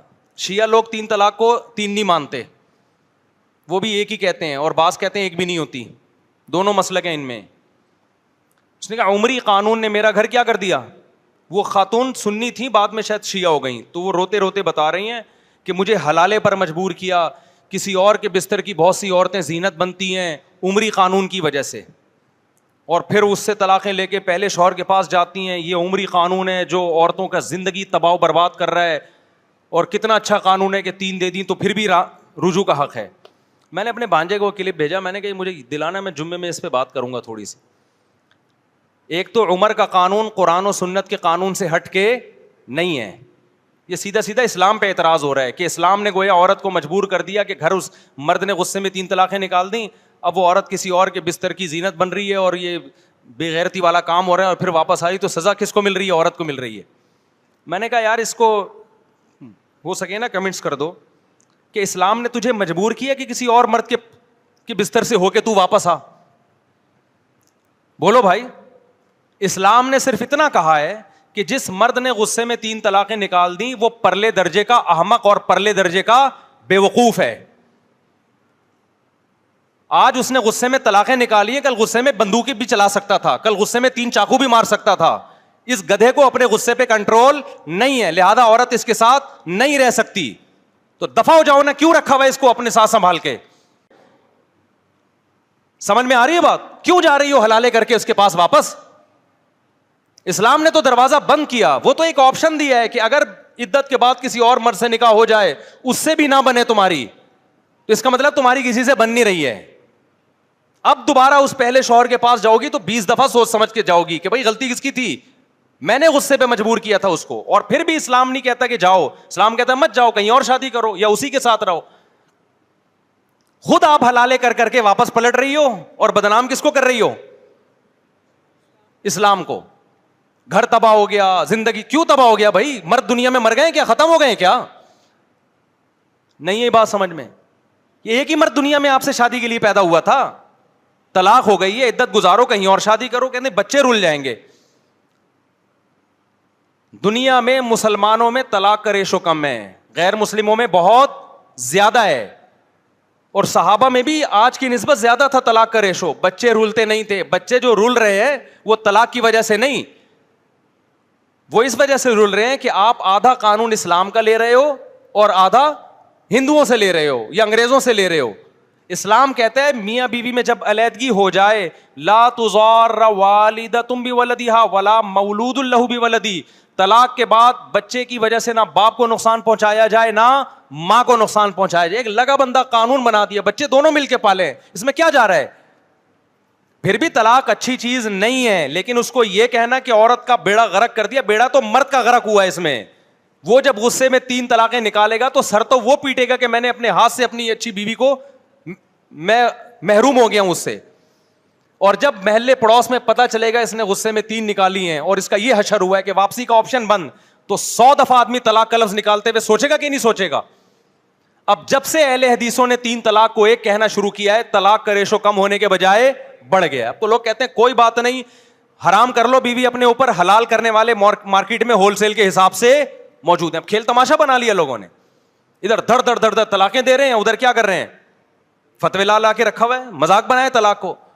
اور یہ بھی ایک بات بتا دوں, اس میں ہمیں وہ عورتیں تو نظر آتی ہیں جو 3 طلاق کے بعد رو رہی ہوتی ہیں. بہت سی ایسی عورتیں ہیں جو مرد نے غصے میں 3 نکال دی, عورت ہنس رہی ہوتی ہے کہ جان چھوڑ گئی میری اس آدمی سے. نہیں یہ بات سمجھ میں, کیونکہ اسلام میں نکاح ختم کرنے کا حق مرد کے پاس ہے. عورت کے لیے مرد سے جان چھڑانا اسلام میں آسان نہیں ہے. تو یہ آسانی اسلام نے ایسے رکھ دی کہ غصے سے مغلوب شخص خود ہی زبان سے نکال دے گا, بعد میں پچھتاتا پھرے گا, لیکن عورت کی جان چھوٹ جائے گی. میں سناتا ہوں نا, ایک خاتون میرے پاس آئی, کہنے لگی کہ میرے شوہر نے 3 طلاقیں دی ہیں, مفتی صاحب کوئی گنجائش ہے؟ میں نے کہا نہیں. کہہ رہی وہ تو فلاں جگہ سے فتویٰ لے آیا, فلاں جگہ سے فتویٰ لے آیا. میں نے کہا کوئی گنجائش نہیں. میں کہتی میرے بچے بھی ہیں. میں نے کہا کوئی گنجائش نہیں. مجھے لگا بیچاری اب روئے گی. اس نے کہا مصعب اللہ کا بڑا فضل ہو گیا, میری جان چھوڑ گئی اس آدمی سے, ورنہ یہ میری جان چھوڑنے والا نہیں تھا. یہ غصے میں مارتا بھی تھا, پیٹتا بھی تھا, پاگل ہو جاتا تھا. اچھا ہوا ابھی صحیح پاگل ہوا ہے, یہ طلاقیں نکال دی اس نے. ایسی بھی تو لاکھوں عورتیں ہیں, ان کا کیا بنے گا؟ ان کو ہم ججوں کے حوالے کر دیں کہ جج جا کے, یہ ججوں کی بیوی ہیں جو جب چاہے خلا کی ڈگری پکڑا دے. تو بعض لوگوں کو عمر سے ویسے ہی کچھ چڑ ہے, حضرت عمر سے. تو یہ اسکالرز آ رہے ہیں مارکیٹ میں عجیب عجیب قسم کے میرے بھائی, طلاقوں کو 1 کر دیا, پردے کے مسائل کی کیسی کی تیسی کر دی, اور جو میں نے بتایا آپ کو پتہ نہیں کیا کیا اسلام میں چینجنگ. براڈ مائنڈڈ قادیانی وہ قربانی کر رہے ہیں. کوئی بات نہیں یار, وہ بھی انسان ہے. ہم نے کب کہا بھائی تم گوشت بھی کھاؤ, تم پہنو, کاروبار کرو, انسان ہو تم, لیکن اسلام اور قادیانیت کو مکس کرنے کی کوشش مت کرو. یہ ہماری غیرت کا مسئلہ ہے. ایک چرسی ہمیں اپنا باپ کہنا شروع کر دے اور ہمارے بچوں جیسے کپڑے پہن کے گھومنا شروع کر دے, لوگ اس کو سمجھے مفتی صاحب کا بیٹا ہے یہ, پھر مفتی صاحب کو پھر بھی غصہ نہ آئے, تو یہ اس کی علامت ہے مفتی صاحب میں غیرت کیا ہو گئی ہے, ختم. ہم اس چرسی سے کہیں گے بھائی تو کوئی اور کلر کی ویسٹ کوٹ پہن لے, تو کسی اور کلر کے کرتے پہن لے, تو دیکھنے میں یہ نہ لگ کہ مفتی صاحب کا بیٹا ہے, پھر تو جوش آئے کر. ہم کسی پہ سختی نہیں کرتے, بھائی تمہارا بھی حق ہے دنیا میں رہنے کا, رہ لو, آخرت میں اللہ خود ہی فیصلہ کرے گا. لیکن کوئی ایسا کام نہیں کرنا جس سے لوگ سمجھیں کہ آپ مفتی صاحب کے بچے ہو. میرے 16 ہیں, نادرہ میں ہیں, سمجھ رہے ہو. جب 16واں ہوگا تو دنیا کو پتا چل جائے گا مفتی صاحب کے کتنے ہو گئے. 17واں میرا ہی ہوگا تو میں مانوں گا, کسی اور کو میں اپنی طرف منسوب نہیں کروں گا. یہ غیرت کا مسئلہ ہے. یہ براڈ مائنڈیڈ اور یہ ٹوپی ڈرامے نہیں چلیں گے یہاں پہ. تو ہم قادیانیوں کے قائل ہیں کہ بھائی ان کو بھی جینے کا حق ہے, رہنے دو, لیکن وہ اپنے عبادت گاہ کو مسجد کہنا شروع کر دیں, وہ بقرعید میں ہماری طرح قربانیاں کرنا شروع کر دیں, ان کو حج عمرے کے ویزے ملنا شروع ہو جائیں, اس کی ہم قطعاً اجازت نہیں دیں گے, کیونکہ اس سے دیکھنے میں وہ محمد صلی اللہ علیہ وسلم کے امتی لگتے ہیں. ہم کہتے ہیں ایسا کوئی کام آپ نے نہیں کرنا جس سے دیکھنے میں آپ نبی صلی اللہ علیہ وسلم کے امتی لگیں. جیسے ہم غیر شخص کو اپنی طرف نسبت نہیں کر سکتے, اولاد کی باپ نہیں کہہ سکتا میں, تو پیغمبر کی طرف بھی غیر امتی کی ہم نسبت امت والی نہیں کر سکتے. سمجھتا ہے کہ نہیں سمجھتا ہے؟ اللہ عمل کی توفیق عطا فرمائے. وما علینا الا البلاغ. ارشد علی, دلہن کا نام رابعہ ولد محمد غنی خان, مہر کی رقم 50,000. دلہن کے وکیل کون ہے بھائی؟ جناب آپ نے اجازت دی ہے کہ رابعہ بنت محمد غنی خان کا نکاح 50,000 مہر میں احسن علی ولد ارشد علی سے کروں, اجازت ہے؟ الحمد للہ نحمده ونستعینه ونستغفره ونؤمن به ونتوکل علیہ ونعوذ باللہ من شرور انفسنا ومن سیئات اعمالنا, من يهده الله فلا مضل له ومن يضلله فلا هادي له, ونشهد ان لا اله الا الله وحده لا شريك له, ونشهد ان سيدنا وحبيبنا وشفيعنا وسندنا محمدا عبده ورسوله صلی اللہ تعالی علیہ وعلى آلہ واصحابہ وبارک وسلم تسلیما کثیرا کثیرا. اما بعد فاعوذ باللہ من الشیطان الرجیم, بسم اللہ الرحمن الرحیم. یا ایہا الناس اتقوا ربکم الذی خلقکم من نفس واحدۃ وخلق منها زوجها وبث منہما رجالا کثیرا ونساء واتقوا اللہ الذی تساءلون به والارحام ان اللہ کان علیکم رقیبا. وقال تعالى يا أيها الذين آمنوا اتقوا الله وقولوا قولا سديدا يصلح لكم أعمالكم ويغفر لكم ذنوبكم ومن يطع الله ورسوله فقد فاز فوزا عظيما. وقال النبي صلى الله عليه وسلم النكاح من سنتي وقال فمن رغب عن سنتي فليس مني. وقال النبي صلى الله عليه وسلم تزوجوا الودود الولود فإني مباهي بكم الأمم. وقال النبي صلى الله عليه وسلم تزوجوا ولا تكونوا كرهبان النصارى. جناب احسن علی والارشد علی، میں نے آپ کا نکاح 50,000 مہر میں رابعہ بنت محمد غنی خان سے کیا، آپ نے اس نکاح کو قبول کیا؟ زور سے ذرا جزاک اللہ. دعا کریں اللہ تعالیٰ برکت دے بھائی. الحمدللہ رب العالمین والعاقبۃ للمتقین والصلاۃ والسلام علی رسولہ الکریم وعلی آلہ وصحبہ اجمعین. اے اللہ اس نکاح کو اپنے دربار میں قبول فرما، اس کی برکتیں زوجین کو تادم حیات نصیب فرما، آپس کے اختلاف و انتشار سے، لڑائی جھگڑوں سے، ہر قسم کے شر سے اللہ ان کی حفاظت فرما.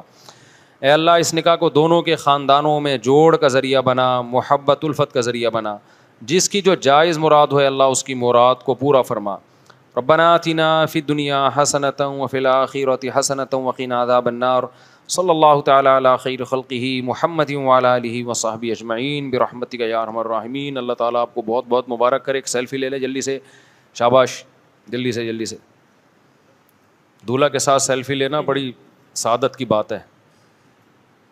جب بھی بچپن میں ہم دیکھتے تھے کسی کی شادی ہو رہی ہے، ہم دولہا کے ساتھ بیٹھنے میں فخر محسوس کرتے تھے، لیکن ہمیں ہٹا دیا جاتا تھا، دفعہ یہاں سے چلو. تو اب دولہا کے ساتھ سیلفی لیتا ہوں. پھر میں نے غصے میں کئی دفعہ دولہا بنا، پھر میں اسی وجہ سے دولہا کے ساتھ بیٹھنے نہیں دے رہے یار. پھر ہم نے کہا بار بار دولہا بنیں گے پھر دیکھتے ہیں کون ہمارے ساتھ بیٹھتا ہے. تو اب میں دولہا کے ساتھ سیلفی لازمی لیتا ہوں. اللہ مبارک کرے بھائی، دل سے دعا ہے آپ کے لیے. جزاک اللہ جی.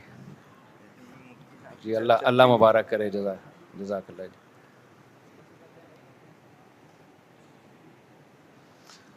بھائی یہ آدھے گھنٹے میں نا مسائل کا سیشن ختم کرنا ہے. یہ سلسلہ شروع ہوتا ہے تو ہوتا ہی چلا جاتا ہے، گھنٹے گھنٹے لگ جاتے ہیں اس میں. تو مجھے یاد دلانا آدھے گھنٹے بعد ختم.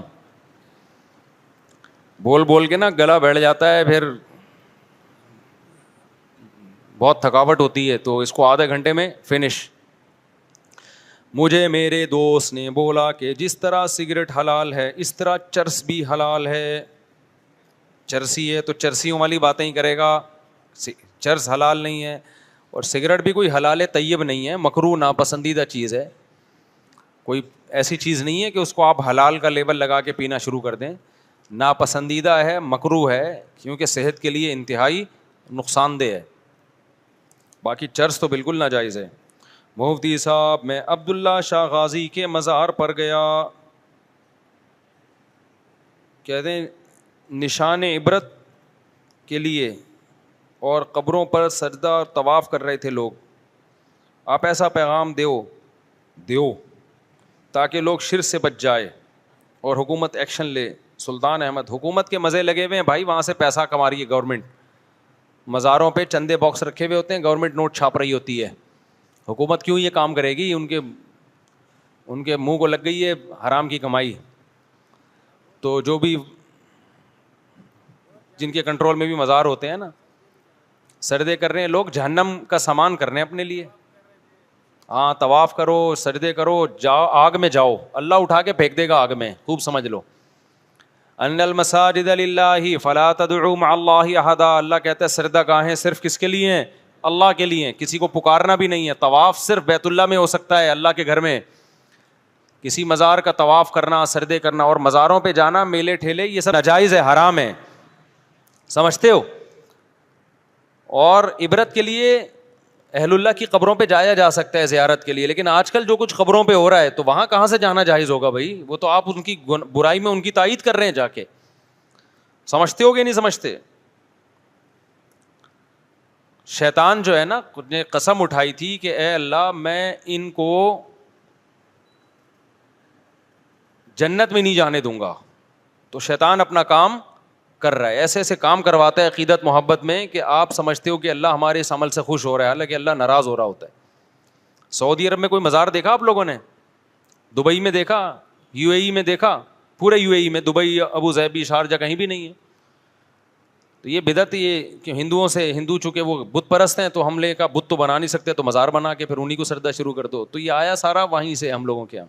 مفتی صاحب میں آپ کے کہنے پر رشتہ ڈھونڈنے نکل گیا, مگر کمائی فی الحال کچھ نہیں, مگر الحمدللہ غریب ترین لوگوں میں رشتہ مل گیا, اچھا رشتہ پسند بھی ہے, لڑکی والے تو تیار ہو جائیں گے, مگر مسئلہ یہ ہے کہ لڑکی کا کھانا پینا اور رہائش کا اور خرچہ اور ذمہ کیسے اٹھاؤں. والدین کو بتاؤں تو کہیں گے اپنے سے کم تر لوگوں میں مت کرو, پیسے کماؤ پہلے, خاندان اور دوست وغیرہ صحیح انسان سمجھیں گے. کیا مطلب صحیح انسان سمجھیں گے؟ انکار کر دوں رشتے کا؟ بھائی بات یہ ہے کہ لڑکی کو بتا دیں آپ لڑکی والوں کو کہ میرے پاس کمانے کے لیے کچھ بھی نہیں ہے, تو اللہ توکل پہ کرنی ہے تو کر دو. اب اگر ان کے پاس کچھ ہوگا تو وہ نہیں کریں گے, وہ بھی اگر آپ ہی کی طرح فارغ گھوم رہے ہیں تو کہیں گے یار بیٹا ادھر بھی کچھ نہیں ہے تو چل تو پارسل کر لے, ادھر کچھ ہمت کر لینا تو شاید کچھ کھلا دے. ایسے بھی بہت سے لوگ ہیں جو آپ سے بھی زیادہ غریب ہیں.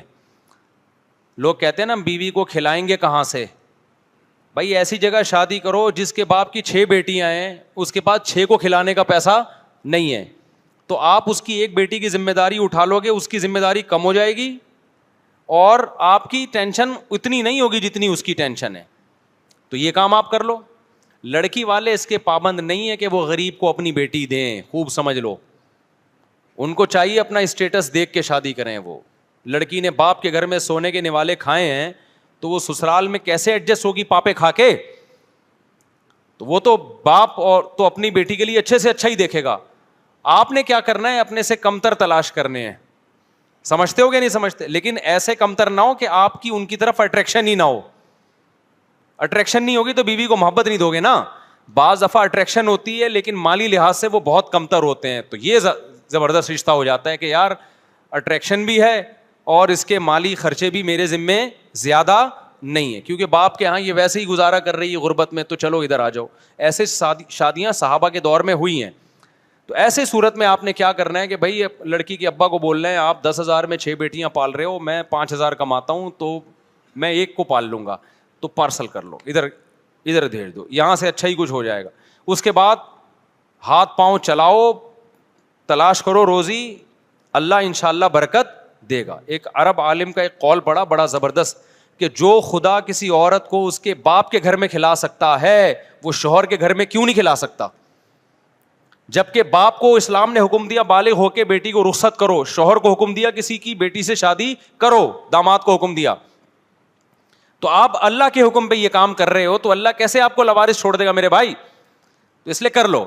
آگے لبرل لوگوں کی چیخیں نکلتی ہیں جب میں یہ بات کرتا ہوں, ایکچولی شادی صرف شادی نہیں ہوتی, اس کے 20 مسائل ہیں, پھر آگے اولاد بھی ہوگی اور پھر بچے بھی ہوں گے, تو پھر ان کے اسکول. یہ ٹوپی ڈرامے چھوڑ دو. ہم مسلمان ہیں, ہم خدا کو مانتے ہیں, ہم گورے انگریز نہیں ہیں. انگریز نے خرچوں سے بچنے کے لیے اور فیملی پلاننگ پر عمل کرتے کرتے کھرب پتی ہو گیا, کم بخت, اولاد پھر بھی نہیں ہوتی اس کے. وہ کہتا ہے سانپ بن کے بیٹھتا ہے دولت پہ کہ سارا میں نے کھانا ہے, بچے کو نہیں کھلانا میں نے, یہ ہوس ہے. تو جو اللہ پہ توکل کرتے ہیں ان کے بچے بھی ہوتے رہتے ہیں, رزق کے دروازے بھی کھلتے رہتے ہیں. اور جنہوں نے اللہ پہ اعتماد نہیں کیا وہ بیٹھے ہوئے اب تک 50 سال کے ہو گئے, سڑی ہوئی بو آ رہی ہے ان سے کنوارے پن کی.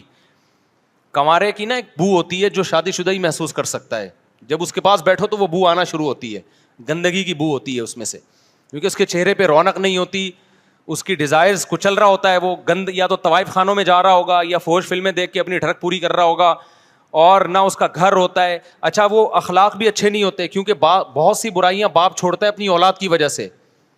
اس کی اولاد تو ہے نہیں تو اس کو بے عزتی کا بھی خطرہ نہیں ہے. جب اولاد ہوتی ہے, مجھے ایک بندہ تھا شراب پیتا تھا لڑکا اور ادھر ادھر کاموں میں تھا, شادی کے بعد بھی برائیوں میں تھا. اس کے بیٹی پیدا ہو گئی, میرے پاس آیا, کہنے لگا مفتی صاحب جس دن میری بیٹی پیدا ہوئی میں نے ساری برائیاں چھوڑ دی. کہتے میں نے کہا اس کا مستقبل تباہ ہوگا. تو یہ اللہ نے ایک ایسا رشتہ بنایا ہے نا, یہ برائیوں سے روکتا ہے انسان کو, بیوی بھی بچے بھی. تو فیملی والا آدمی اللہ کو پسند ہے, کنوارے چھڑے چھاٹ اللہ کو پسند نہیں ہے, یہ بدبودار ہیں. جنت میں بھی کوئی چھڑا نہیں ہوگا. ابے اللہ تعالیٰ حوریں اس لیے رکھی ہیں کہ یہاں بھی فیملی کے ساتھ رہو, وہاں بھی اللہ جنت میں چھڑے چھاٹ نہیں کسی کو چھوڑیں گے, کیونکہ وہ جنت کا ماحول کیا کرے گا, خراب کرے گا. وہ اگر اس کی اپنی حوریں نہیں ہوں گی دوسروں کی حوروں کو جا کے چھیڑے گا, وہ ماحول خراب کرے گا وہاں پہ. وہ گٹکے کھائے گا, نسوار کھائے گا, تو اللہ نے جنت میں بھی کوئی کمارا چھڑا چھاٹ نہیں رکھے گا اللہ تعالیٰ. سمجھتے ہو گیا نہیں سمجھتے؟ وہاں بھی اللہ نے شادی کا نظام رکھا ہے. تو فیملی والا آدمی اللہ کو پسند ہے.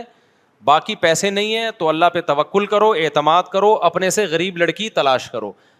یہ نہ کرو کہ جناب 10,000 تنخواہ, ڈیفینس میں رشتے تلاش کر رہے ہو جا کے, دکان پکوڑوں کی اور باتیں کروڑوں کی. اس سے خود بھی برباد ہوگے, سامنے والے کا گھر بھی برباد کرو گے, زندگی بھی برباد کرو گے. جھوٹ نہیں بولا کرو کہ مسواکیں بیچتے ہیں اور وہاں جا کے بتا رہے کہ میرا لکڑیوں کا بزنس ہے. یہ جھوٹ نہ بولا کرو. تو اس لیے آپ کر لو بھائی. اگر آپ کو لڑکی پسند آ رہی ہے, اٹریکشن آپ کو اس میں محسوس ہو رہی ہے, ایسی کی تیسی, اللہ پہ توکل کرو. اور جب وہ بولے کھانے کو کچھ نہیں, بولے تیرا باپ کے گھر کون سا کچھ کھانے کو تھا. تو بیگم تیرا باپ بھی صبح اٹھتا تھا نا, جا کے کچھ نہ کچھ لے آتا تھا. تو میں بھی کوشش کر رہا ہوں, کدال لے کے نکل رہا ہوں, کوئی ریڑھی خرید رہا ہوں, ٹماٹر شماٹر لگاؤں گا. تو بھی دعا کر یہاں بیٹھ کے, ہو سکتا ہے اللہ تیری برکت سے مجھے بھی کھلا دے. اور بیوی کی برکت سے تو رزق ملتا ہے, یہ تو طے شدہ بات ہے. حدیث میں آتا ہے تزوجوا النساء فإنهن يأتين بالمال او كما قال صلی اللہ علیہ وسلم. نکاح کرو, عورت مال لانے کا ذریعہ بنتی ہے. اس کا غلط ترجمہ یہ ہے کہ جہیز لائے گی وہ, یہ مطلب نہیں ہے. یہ مطلب یہ ہے کہ مال میں برکت کا ذریعہ بنتی ہے, کیونکہ آپ کی جو بیوی ہے وہ آپ کی بیوی بعد میں ہے, اللہ کی مخلوق پہلے ہے. وہ آپ نے اللہ کی ایک مخلوق کو ٹھکانہ دیا ہے, اور یہ نیچرل وے پہ آپ چل رہے ہو. انگریز کیا کرتا ہے, بیوی خود کمائے گی, شوہر خود کمائے گا. یہ اسلام میں پسندیدہ کام نہیں, اس سے خاندان نظام تباہ ہوتا ہے. سمجھتے ہو؟ دیکھو میرے پر بڑے بڑے حالات آئے ہیں, میں نہیں اپنی باتیں شیئر کرتا, لیکن کچھ چیزیں موٹیویشن کے لیے ضروری ہیں. لوگ مجھے کہتے ہیں گاڑیوں میں گھوم رہا ہے, یہ کر رہا ہے, اور جہازوں میں اڑ رہا ہے. ہم بچپن میں سنتے تھے کہ علماء کا کبھی بھی وہ زمانہ نہ دیکھو جب وہ مشہور ہو چکے ہوتے ہیں, اس سے غلط فہمی ہوگی. علماء کا وہ زمانہ دیکھو جب وہ مشہور نہیں تھے. سمجھتے ہو کہ نہیں سمجھتے؟ وہ بڑا طویل زمانہ ہوتا ہے, اس میں وہ بڑی آزمائشوں سے گزرے ہوتے ہیں. آپ وہ زمانہ دیکھ رہے ہوتے ہیں جس میں وہ آزمائشوں سے, اس نوعیت کی آزمائشوں سے گزر چکے ہوتے ہیں. اگرچہ شہرت کے بعد ایک الگ قسم کی آزمائش شروع ہوتی ہے, لیکن وہ جو آزمائش ہوتی ہے نا, جو شہرت سے پہلے ہوتی ہے, وہ الگ نوعیت کی ہوتی ہے, وہ عام آدمی افورڈ نہیں کر سکتا. تو میرے پر بڑے حالات آئے, اور میرے تو فیملی بھی ہمیشہ سے ہی زیادہ ہیں. یہ کہ میں نے آج تھوڑی اتنی بیویاں رکھی ہیں, پہلے ہی سے ہمیشہ سے. ہم تو ایک دو والے تو ہم کبھی رہے نہیں ہیں, تو نیچ حرکت لگتی ہے ہمیں بالکل ہی کہ ایک ہی بیوی لے کے گھوم رہا ہے آدمی, تو کیا فخر کر گئے. تو چھوڑو, ایک آدھ بچہ اور ایک آدھ بیوی, یہ فیملی نہیں ہے میرے بھائی, یہ فیملی کے ساشے ہیں. ٹھیک ہے نا, یہ فیملی کے ساشے ہیں کمپنی کی مشہوری کے لیے. فیملی تو بعد میں بنتی ہے, بچے ہوں, بیٹے ہوں, بہویں ہوں, داماد ہوں, بیویاں ہوں, اٹ از کالڈ فیملی. یہ جو ایک آدھ ہو کے سمٹ کے اتنے سے, یہ کیا لے کے گھوم رہا ہے. میں دیکھتا ہوں پارکوں میں ایک بیگم اور ایک آدھ بچہ, تو چھوڑو تمہاری, ہم تو بچوں کو لے کے جب جاتے ہیں, بچے لڑتے ہیں, دوڑتے ہیں, بھاگتے ہیں. بڑے نے چھوٹے کو چماٹ لگا دیا, چھوٹا روتا ہوا آیا, وہ ایک شکایتی ٹٹو ہوتا ہے, وہ سب کی شکایتیں کرتا رہتا ہے بچوں میں نا. It is called family. سمجھتے ہو کہ نہیں سمجھتے؟ بقرعید میں سارے باری باری اونٹ پہ سوار ہو رہے ہیں, اٹ از کالڈ فیملی. لڑائیاں ہو رہی ہیں بقرعید میں, گائے میں لے کے گھوموں گا, وہ کہتا ہے میں لے کے گھوموں گا. مجلا کہتا ہے میں لے کے گھوموں گا, وہ کہتا ہے یہ کیوں لے کے گھوم رہا ہے ابو, یہ میں نے گائے کو چارہ ڈالنا ہے. It is called family. مالداروں کے ہاں ایک بیوی ایک آدھ بچہ, چھوڑو بس, فیملی نہیں کہا کرو اس کو, کچھ بھی کہہ دو فیملی نہیں ہے. ان کے گھروں میں جاؤ, جو گلدستہ 20 سال پہلے جہاں رکھا ہوا تھا وہیں نظر آئے گا آپ کو 20 سال کے بعد. یہ کوئی گھر تھوڑی ہے, تو آفس ہے میرے بھائی. ہمارے آفس کا ماحول الگ ہے اور فیملی کا ماحول الگ ہے. آفس میں جو چیز ہماری جہاں ہوتی ہے, کوئی دائیں بائیں ہو جائے, میں پوچھتا ہوں یہ ادھر ہٹائی کس نے, اے سی کیوں نہیں چل رہا بھائی, یہ گلاس کہاں سے یہاں سے غائب کیوں ہو گیا. آفس میں بچوں کو نہیں آنے دیا کرو, وہ کام کا ورکنگ پلیس ہے نا, وہ اس کے اصول الگ ہیں. لیکن گھر کیا ہے, گھر تو گھر ہے بھائی, گھر جیسا ہی اچھا لگتا ہے. گھر کو آفس نہیں بناؤ.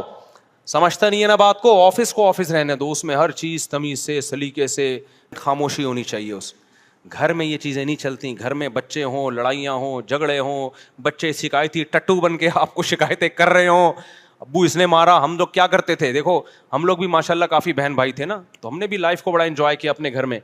مجھے اچھی طرح یاد ہے, ہمارے جو مجھ سے چھوٹا ہوتا تھا نا, یہ چھوٹی بہن, یہ چھوٹا بھائی, اب اس نے ہمیں کچھ بھی کہہ دیا نا, مار دیا, پیٹ دیا, اٹھا کے کچھ بھی, ہم روئیں تو الٹا بدنام ہوتے تھے. ابے چھوٹے سے پٹ گیا.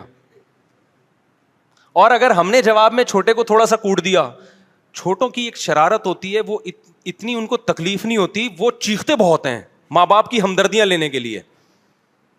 مجھے یاد ہے مجھ سے چھوٹا بھائی تھا یا بہن تھی, مجھے یاد نہیں آ رہا ابھی, بہت پرانا واقعہ, ہماری عمر 7-8 سال ہوگی. اس نے پتہ نہیں مجھے کوئی بات پہ نا کوئی ڈنڈا ونڈا کھینچ کے مار دیا, میرے بڑا زور سے لگا, مجھے بھی غصہ ہے, میں نے ایک ہلکا سا لگایا, وہ جو چیخا ہے نا, سیلنسر پھاڑ کے جو چیخا ہے, سارے گھر کے خاندان کے بڑے دوڑتے آ گئے, مجھے سنا رہے ہیں تم نے کیا اس کے ساتھ. میں نے کہا خدا کی قسم اتنا کیا نہیں ہے جتنا یہ بن رہا ہے. یہ بچے کرتے ہیں کہ نہیں کرتے؟ اب ماں باپ چیک کر رہے ہوتے ہیں کہ یہ واقعی ایکٹنگ کر رہا ہے یا حقیقت میں ہوا ہے کہ نہیں. تو گھر تو یہ ہوتا ہے میرے بھائی, سمجھتا ہے کہ نہیں سمجھتا. آج کل گھر ور نہیں ہے, بس وہ ہیں بڑی بڑی بلڈنگیں, سریا وریا بہت ڈال دیا, بڑے بڑے بیڈ روم ہے, یہ صاحب کا بیڈ روم ہے, یہ فلانے کا بیڈ روم ہے, یہ اتنے واش روم ہے. کیا کرنا ہے تو نے اتنے واش روموں کو, بندہ تو ہے نہیں اس میں بیٹھنے کے لیے, صحیح ہے. اچھا, ہمارے والد صاحب فوج میں تھے, اللہ ان کی عمر میں برکت دے, بڑے مزاحیہ بھی تھے, مزاحیہ مطلب خوش اخلاق تھے وہ. تو وہ جب گھر میں آتے تو محفل اور مزے کی لگتی تھی, مزہ آتا تھا, ہم چاہتے تھے وہ گھر میں آئیں. میں بہت سارے بیانات میں جو لطیفے سناتا ہوں میں نے اپنے والد صاحب سے سنے ہوئے. اور یہ بھی یاد رکھو جب اولاد زیادہ ہوتی ہے تو اماں ابا ویسے ہی خوش مزاج ہو جاتے ہیں, کیونکہ وہ خوشیاں ملتی ہیں ان کو, ایک رونق ملتی ہے گھر میں. تو صبح کیا ہوتا تھا کہ ہم فجر میں سب اٹھتے تھے, ابا نے اٹھانا ہوتا تھا, تو واش روم کے باہر لین لگا کے ہم بیٹھے ہوئے ہوتے تھے نا صبح سارے یوں, وہ نکلے گا تو میں جاؤں گا. ابا ہمارے یہ منظر دیکھ کے بڑے ہنستے تھے, خوش ہوتے تھے, صبح صبح سارے کیسے بیٹھے ہوئے ہیں. اور بچے آپ کو پتا ہے واش روم میں جا کے جب بیٹھتے ہیں تو پولیس نکال سکتی ہے ان کو, پولیس نکالتی ہے. پھر والد صاحب جا کے ٹک ٹک ٹک دروازہ بجاتے ہیں, بھائی نکلو بھائی, دوسرے نے بھی جانا ہے. آپ کہہ سکتے ہیں اٹیچ باتھ روم اس وقت رواج نہیں تھا, ہمارے والد صاحب اٹیچ باتھ روم کے قائل بھی نہیں تھے. وہ کہتے تھے واش روم ہونا چاہیے, بالکل بڑا گھر تھا ہمارا تو دور تھا ذرا, کہیں کارنر پہ جا کے, کمروں میں نہیں تھا, اس کے قائل نہیں تھے. بعد میں انہوں نے بنا دیا, جب آبادی بڑھ گئی تو ایک اور بنا دیا انہوں نے. تو گھروں میں رونق ہوتی ہے بھائی بچوں سے. انگریزوں کی لائف سے دھوکہ مت کھاؤ, ان کی زندگی میں انٹرٹینمنٹ کے علاوہ سب کچھ ہے. ان کی انٹرٹینمنٹ صرف شراب اور عورت ہے, سمجھ رہے ہو؟ نیچرل انٹرٹینمنٹ ان کے پاس نہیں ہے, صرف شراب عورت. جس دن گورے سے آپ نے شراب چھین لی, عورت چھین لی, وہ ڈپریشن سے مر جائے گا, اس کے پاس کچھ بھی نہیں بچا ہے. ریلیشن تو ہے ہی نہیں ان کے یہاں, محبتیں ہیں ہی نہیں. ہمارے یہاں ریلیشن ہے. اسلام نے کہا کہ مرد بیوی کو کھلائے گا ساری زندگی, تو ریلیشن تو جب ہی بنے گا نا. اب وہ اپنا کما رہی ہے, تو اپنا کما رہے ہے, تو کیا ریلیشن ہو گیا بھائی؟ وہ کہے کہ مجھے تیری ضرورت کیا ہے. تو ریلیشن کمزور ہوتے ہیں. جہاں مجبوری ہے کوئی ایک الگ بات ہے, میں یہ نہیں کہہ رہا جس کی بیگم کما رہی ہے تو وہ غلط ہے, مجھے کیا پتا ان کے گھریلو حالات کیا, میں کسی کے ذات پہ نہیں جاتا, میں ایک جنرلی ایک اصول بیان کر رہا ہوں. تو جنرلی اصول یہی ہے کہ مرد کمائے گا, بیوی کیا کرے گی؟ کھائے گی. تو اسلام نے حکم دیا یہ وعلی المولود لہ رزقہن وکسوتہن بالمعروف. تو شادی شدہ آدمی کیا کرتا ہے, جب کسی کی بیٹی سے نکاح کر کے اپنے گھر میں لائے گا تو اپنی ذمہ داری اٹھانے کا عہد کرتا ہے وہ. تو یہ اللہ کے حکم کو پورا کر رہا ہے یا اللہ کی خلاف ورزی کر رہا ہے؟ اگر وہ شادی نہیں کرے گا تو مجبور ہوگی وہ لڑکی کہ وہ اپنی کفالت کے لیے جاب کرے. تو اللہ اس عمل سے راضی ہوگا یا ناراض ہوگا؟ ادھر توجہ بھائی, آپ اگر نکاح نہیں کریں گے تو لڑکی جاب پہ مجبور ہوگی نا, اور کریں گے تو ذمہ داری کون اٹھائے گا؟ آپ. تو شریعت کیا چاہتی ہے, وہ جاب کرے یا آپ ذمہ داری اٹھائیں؟ آپ ذمہ داری. تو جب آپ اللہ کے حکم پر عمل کریں گے اللہ کی چاہت پہ, تو اللہ کی بھی مدد ہوگی کہ نہیں ہوگی؟ اللہ اس کام پہ مدد کرے گا جس سے وہ ناراض ہوتا ہے, یا اس کام پہ مدد کرے گا جس سے وہ خوش ہوتا ہے؟ تو خوش اس کام سے ہوتا ہے. تو میں اپنا بتا رہا تھا کہ ہمارے اوپر بھی بڑے بڑے حالات آئے ہیں, تو لوگوں نے مشورہ دیا آپ اپنی وائف کو کہہ دیں کہیں جاب کر لیں. میں نے کہا بھائی ہم روکھا کھا لیں گے, قحط سے مر جائیں گے, انشاءاللہ یہ کام نہیں کریں گے. جو ہے میری جیب میں جو کچھ ہے, میری بیگم بھی وہی کھائے گی, میرا بچہ بھی وہی کھائے گا. میں اگر بھوکا سوؤں گا تو یہ بھی بھوکے سوئیں گے, میں اگر پیٹ بھروں گا تو یہ بھی پیٹ بھریں گے. کمانے نہیں دینا ہم نے, ایسی کی تیسی بھائی جاؤ.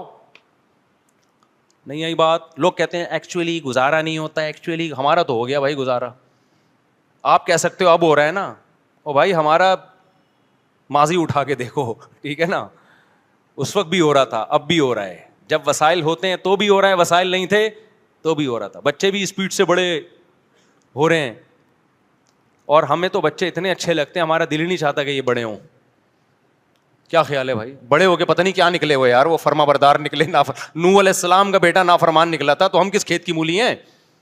یہ کوئی نہیں تربیت 100% کر سکتا بھائی. وہ تو اپنی بچہ جب تک بچہ ہے تو وہ لوگ کہتے ہیں بچے بوجھ ہیں. بچے بوجھ نہیں, بڑے بوجھ ہیں. ہم لوگ بوجھ ہیں اس دھرتی پہ, سمجھ رہے ہو. بچہ تو انٹرٹینمنٹ ہے بھائی, سمجھتا نہیں ہے نا بات کو. جب نہیں پڑھے گا رات کو تو کیسے سمجھے گا بات کو. تو اس لیے نکاح کر لے کسی غریب سے. جو بھائی نے پرچی پوچھی ہے نا, کر لو شادی, اگر آپ کو اچھی لگ رہی ہے شادی کرو, اللہ پہ توکل کرو. جب بیگم کے کھانے کو کچھ نہیں ہے تو بولو بھائی تیرا ابا بھی صبح کمانے کو نکلتا تھا, میں بھی نکلوں گا, اللہ نے چاہا تو جیسے تیرا ابا تجھے کچھ نہ کچھ کھلا ہی دیتا تھا نا, ورنہ تو مر جاتی نا اب تک, یا بڑی نہ ہوتی. تو ہم بھی کوشش کریں گے بیگم کچھ کھلا دیں. پھر آگے پریگننسی ہو جائے گی تو لوگ تانا دیں گے تمہاری آمدن 2 ٹکے کی نہیں ہے اور تمہارے بچہ پیدا ہو رہا ہے. تو آپ کہیں یار میں پیدا ہوا تھا میں نے کھا لیا, یہ پیدا ہوئی یہ کھا لی, کہ نہیں مخلوق آئے گی پیدا ہو جائے گی تو وہ بھی کیا کر لے گی, کھا لے گی. یہاں لبرل لوگ فوراً کہیں گے کہ صرف روٹی ہی بچوں کا مسئلہ نہیں ہے, اور بھی بہت سارے خرچے ہیں. اور کمال کی بات ہے یہ تانا وہ لوگ دے رہے ہوتے ہیں جن پہ پاس عیاشیوں کی کمی نہیں ہوتی, اتنا پیسہ ہوتا ہے, وہ یہ بات کر کے نسل روک رہے ہوتے ہیں. تو بھائی جو رزق کا جو اللہ نے وعدہ کیا ہے, تو رزق قرآن کی اصطلاح میں صرف روٹی کو نہیں کہتے, ضرورات زندگی کے تمام لوازمات ان کو عربی میں رزق کہا جاتا ہے. سمجھتے ہو کہ نہیں سمجھتے؟ تو اگر آپ کے بچے کو آپ جیسا چاہتے ہو ویسی لائف نہیں مل رہی, اسٹینڈرڈ وہ اسٹینڈرڈ, اس کا مطلب اللہ کی نظر میں وہ اسٹینڈرڈ آپ کے لیے ضروری ہے ہی نہیں. تو اللہ کی تقدیر پہ راضی رہو. سمجھتے ہو؟ اچھا میرے بھائی, مفتی صاحب داڑھی کی مقدار ہونی چاہیے. حدیث میں آتا ہے داڑھی بڑھاؤ تو کم سے کم 1 مٹھی, کیونکہ عبداللہ بن عمر 1 مٹھی سے زیادہ بال کاٹ دیا کرتے تھے, کسی صحابی کو ان پہ اعتراض نہیں تھا. تو اگر یہ عمل ناجائز ہوتا تو عبداللہ بن عمر نہ کرتے, لیکن اعفاء ہے, بڑھانے کا حکم ہے, تو کم از کم 1 مشت ہونا ضروری ہے. وعلیکم السلام.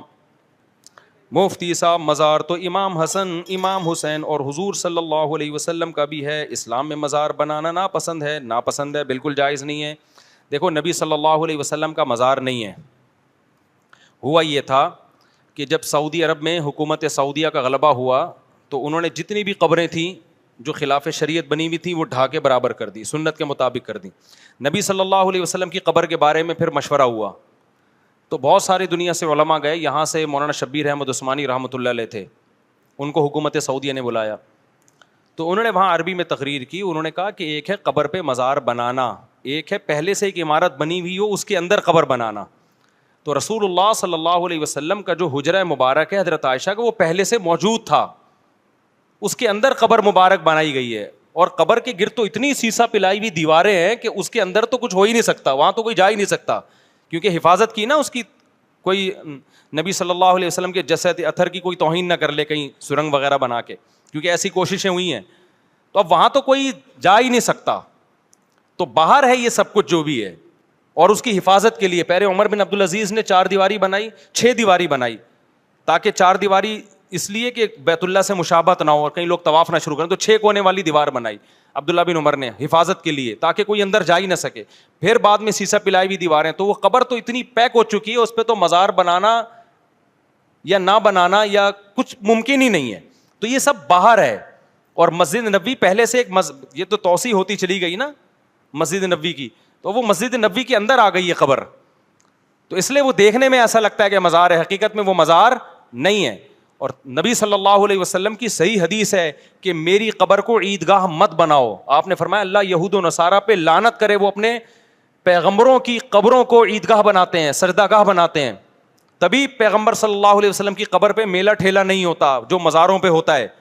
وہاں بیٹھنے کی اجازت نہیں ہے, وہاں صرف یہ کہ آپ سلام پڑھیں اور نکل لیں. تو اس لیے اللہ نے اپنے حبیب صلی اللہ علیہ وسلم کی قبر کو اس سے محفوظ رکھا ہے. لیکن آپ عبداللہ شاہ غازی کے مزار پہ جاؤ اور پیغمبر کی قبر پہ جاؤ, دونوں میں زمین آسمان کا فرق نظر آئے گا. وہاں قوالیاں چل رہی ہیں, وہاں دھمال ہو رہے ہیں, وہاں طواف ہو رہے ہیں, وہاں سردے ہو رہے ہیں. تو کیا نبی کی قبر پہ ایسا ہوتا ہے؟ بالکل نہیں ہوتا. رہا مسئلہ حضرت حسن و حسین رضی اللہ عنہما کا, تو مجھے نہیں پتا ان کی قبر پہ کیا ہو رہا ہے. اگر وہاں بھی یہ سب کچھ ہو رہا ہے جو مزاروں پہ ہوتا ہے تو وہ بھی حرام ہے بھائی. جو بھی اس قبر جن کے بھی وہاں کی جو بھی گورنمنٹ ہے اس سے قیامت کے دن سوال ہوگا, یہ اہل بیت ہیں, آپ نے ان کی قبروں پہ بدعتیں کیوں کی ہیں. مجھے پتہ نہیں ہے ہوتی ہیں کہ نہیں ہوتی, لیکن اگر ہو رہی ہیں تو غلط ہو رہی ہیں. وہ ناجائز کام کسی کے کرنے سے جائز تھوڑی ہو جاتا ہے. نبی صلی اللہ علیہ وسلم کی صحیح مسلم کی حدیث ہے, آپ نے حضرت علی کو بھیجا مدینہ میں آنے کے بعد کہ جو قبر ایک بالش سے اونچی نظر آئے اور پکی نظر آئے اسے برابر کر دو. تو نہ ایک بالش سے اونچی قبر بنانا جائز, نہ اس قبر کو پکا کرنا جائز ہے. سمجھتے ہو؟ میں جرمنی گیا, میں نے یہودیوں کا قبرستان دیکھا, اور آپ یہاں مسلمانوں کا قبرستان دیکھو, آپ کو یہودیوں کا قبرستان سنت کے مطابق نظر آئے گا, مسلمانوں کے قبرستانوں میں آپ کو ایسے بڑے بڑے گنبد اور قبے نظر آئیں گے. سمجھتے ہو؟ مفتی صاحب اگر 3 جمعہ چھوڑ دیں تو کیا کوئی شخص کافر ہو جاتا ہے؟ حدیث میں آتا ہے جو 3 جمعہ چھوڑ دے وہ کافر ہے. حدیث کا مطلب ہے کہ اس کے دل پہ اللہ مہر لگا دیتے ہیں, کیونکہ مسلمان جیسا بھی ہو جمعہ نہیں چھوڑتا کبھی بھی.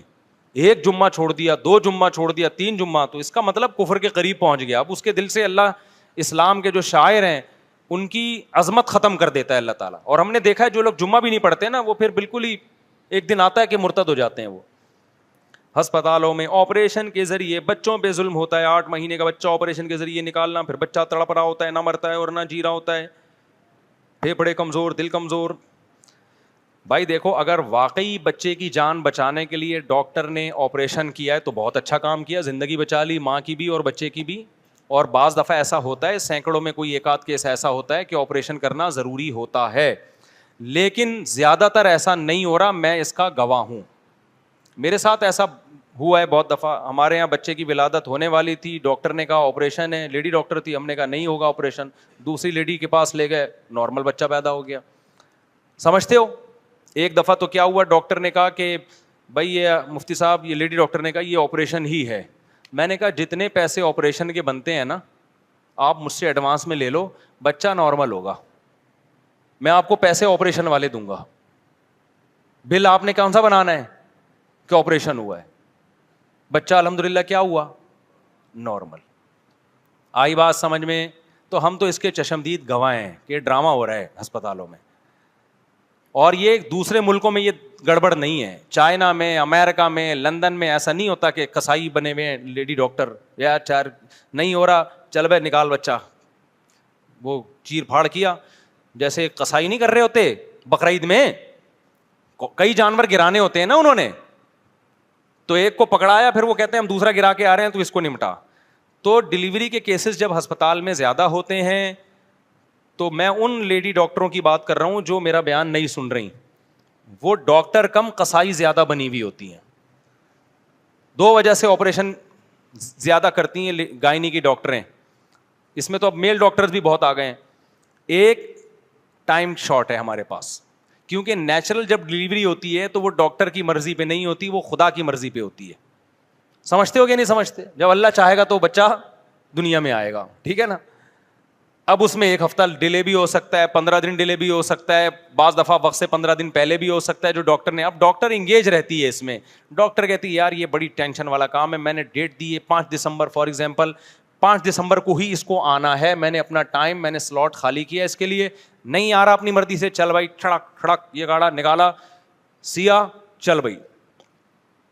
اور یہ اتنا آسان نہیں ہوتا, پتہ نہیں کمر میں انجیکشن لگ رہے ہوتے ہیں, ریڑھ کی ہڈی کے گودے نکل رہے ہوتے ہیں, کیا کیا. اس کے بعد عورت کا بیڑا غرق, وہ بیچاری اتنی ٹینشن میں عورت آتی ہے نا.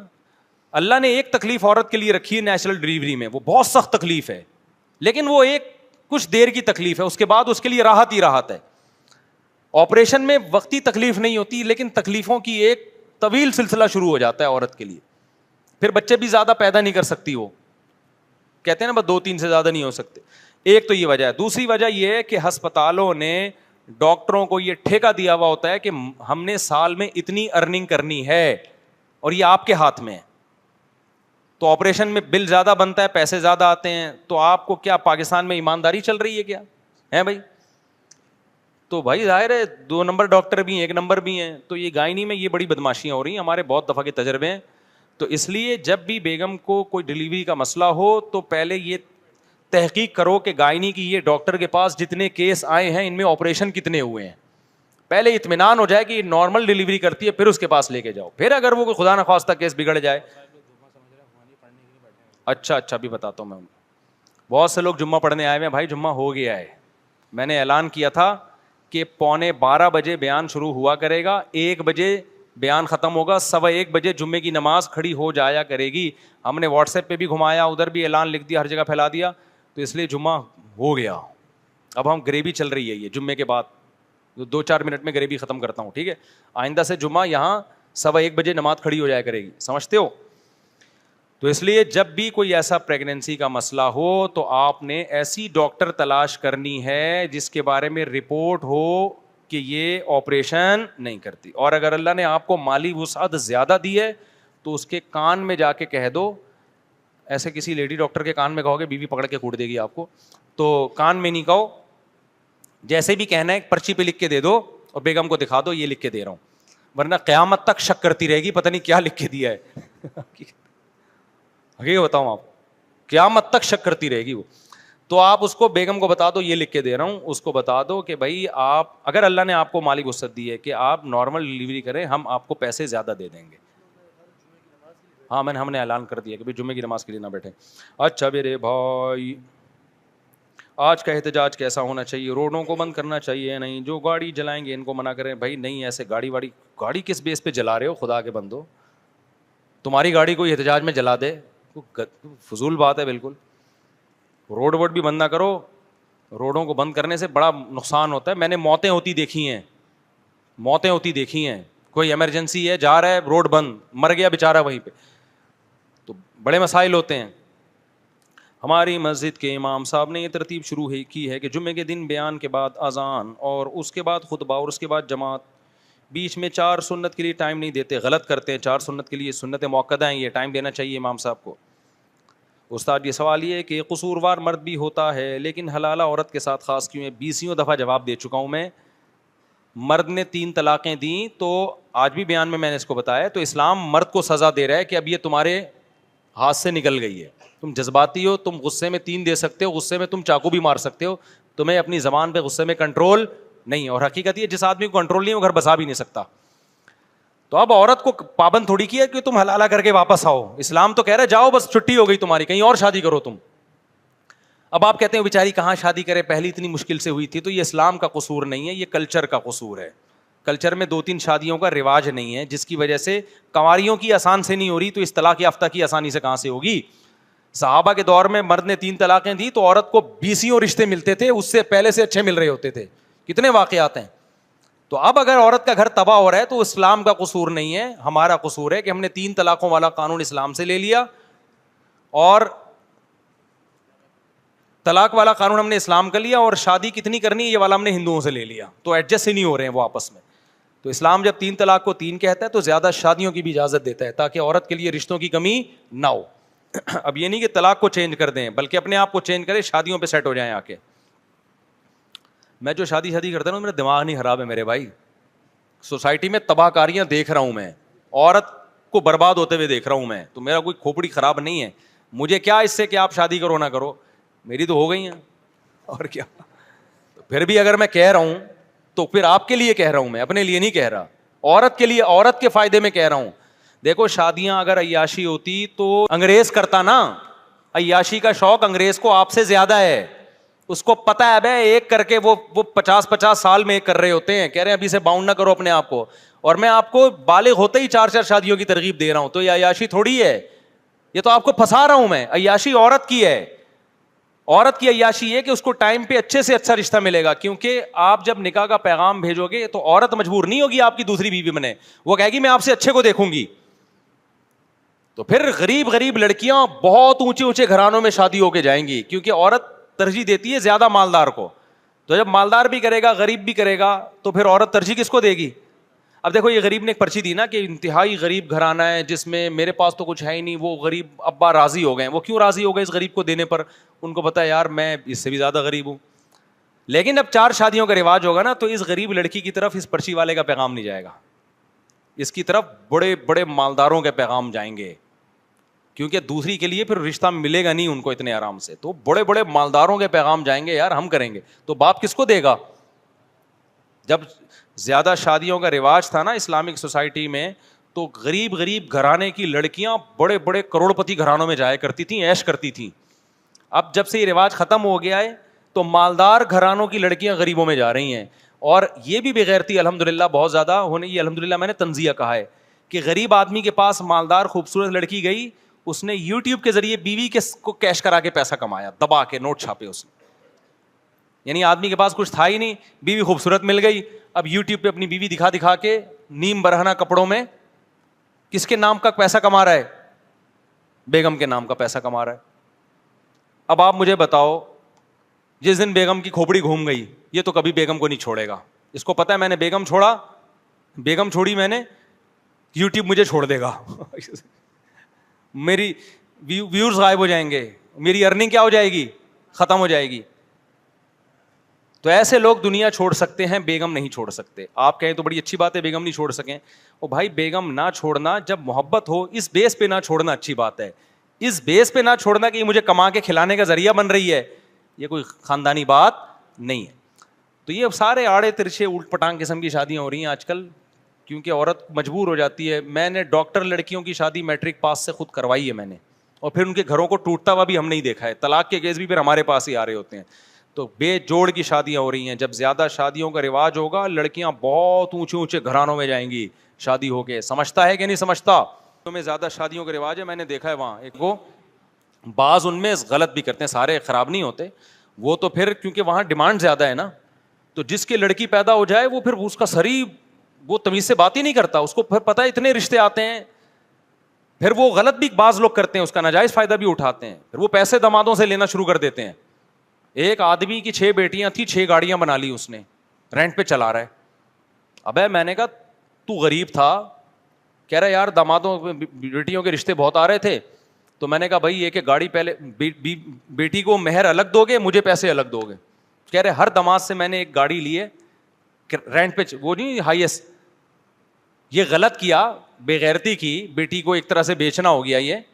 لیکن اتنی بات تو ہے نا کہ اس سوسائٹی میں لڑکی کی ڈیمانڈ بہت ہے. ہمارے ہاں تو باپ کہہ رہا ہوتا ہے مجھ سے گاڑی لے لے, تو شادی کر لے, ٹھیک ہے نا. الٹا ہو رہا ہوتا ہے کہ میری بیٹی سے شادی کر لے, میں تجھے جہیز میں ہائیسٹ دے دوں گا, تو رینٹ پہ چلا لینا اس کو. تو ہمارے یہاں تو الٹا سیٹ اپ ہو رہا ہے. ابھی بھی نہیں سمجھ میں آئے گا, مجھے پتہ ہے آئے گا نہیں سمجھ میں. سمجھ میں آنے کے لیے صرف نظریہ کا درست ہونا ضروری نہیں ہے, اس کے لیے ضروری ہے کہ آپ کی صحت بھی اچھی ہو. سمجھتے ہو؟ صحت اچھی ہو آپ کی. کافی زیادہ ٹائم ہو گیا میرے بھائی, مجھے چھٹی دو, پھر یہ باقی سوال. جی کیا سر؟ اچھا ایک پڑھ لیتے ہیں, یہ بھائی اصرار کر رہے ہیں بہت زیادہ. میں نے اپنی بیوی کو 1 طلاق دے دی ہے اور 10 دن گزر گئے ہیں, اس نے رجوع نہیں کیا. ابے بھائی بیوی رجوع نہیں کرتی, میاں رجوع کرتا ہے. کیا میں خود اس سے رجوع کر سکتا ہوں اگر وہ نہ کرے؟ عورت کو رجوع کا حق نہیں ہے. آپ نے 1 طلاق دی ہے تو آپ رجوع کر سکتے ہیں. تو آپ عدت سے اندر آپ زبان سے بول دیں بیگم میں نے رجوع کر لیا, ایسے بول دیں. آپ نہ کرے, وہ انکار کرنے سے کچھ نہیں ہوتا. آپ نے زبان سے بول دیا میں نے رجوع کیا, تو بس وہ طلاق کالعدم ہو گئی. لیکن آئندہ زندگی میں 2 طلاقوں کا اختیار ہوگا. 3 مینسز گزرنے سے پہلے رجوع کر لیں. مینسز نہ آتے ہوں, بالکل ہی ختم ہو گئے مینسز, تو 3 مہینے نہ کریں تو پھر نکاح ختم ہو جائے گا. وہ اس کے نہ کرنے سے نہیں ہوتا. آپ اگر رجوع نہیں کرتے 3 مہینے تک تو نکاح ختم ہو جائے گا. میرا سوال یہ کہ زمانے تعلیم میں شادی کرنے کے شادی نوڑے ڈشیاں ہوئی, کئی دفعہ بتا چکا ہوں میرے بھائی, بتا کے تھک گیا. اب کچھ اور کر لو یار, ہر وقت ایک ہی سوال پوچھ کے دماغ خراب کرتے.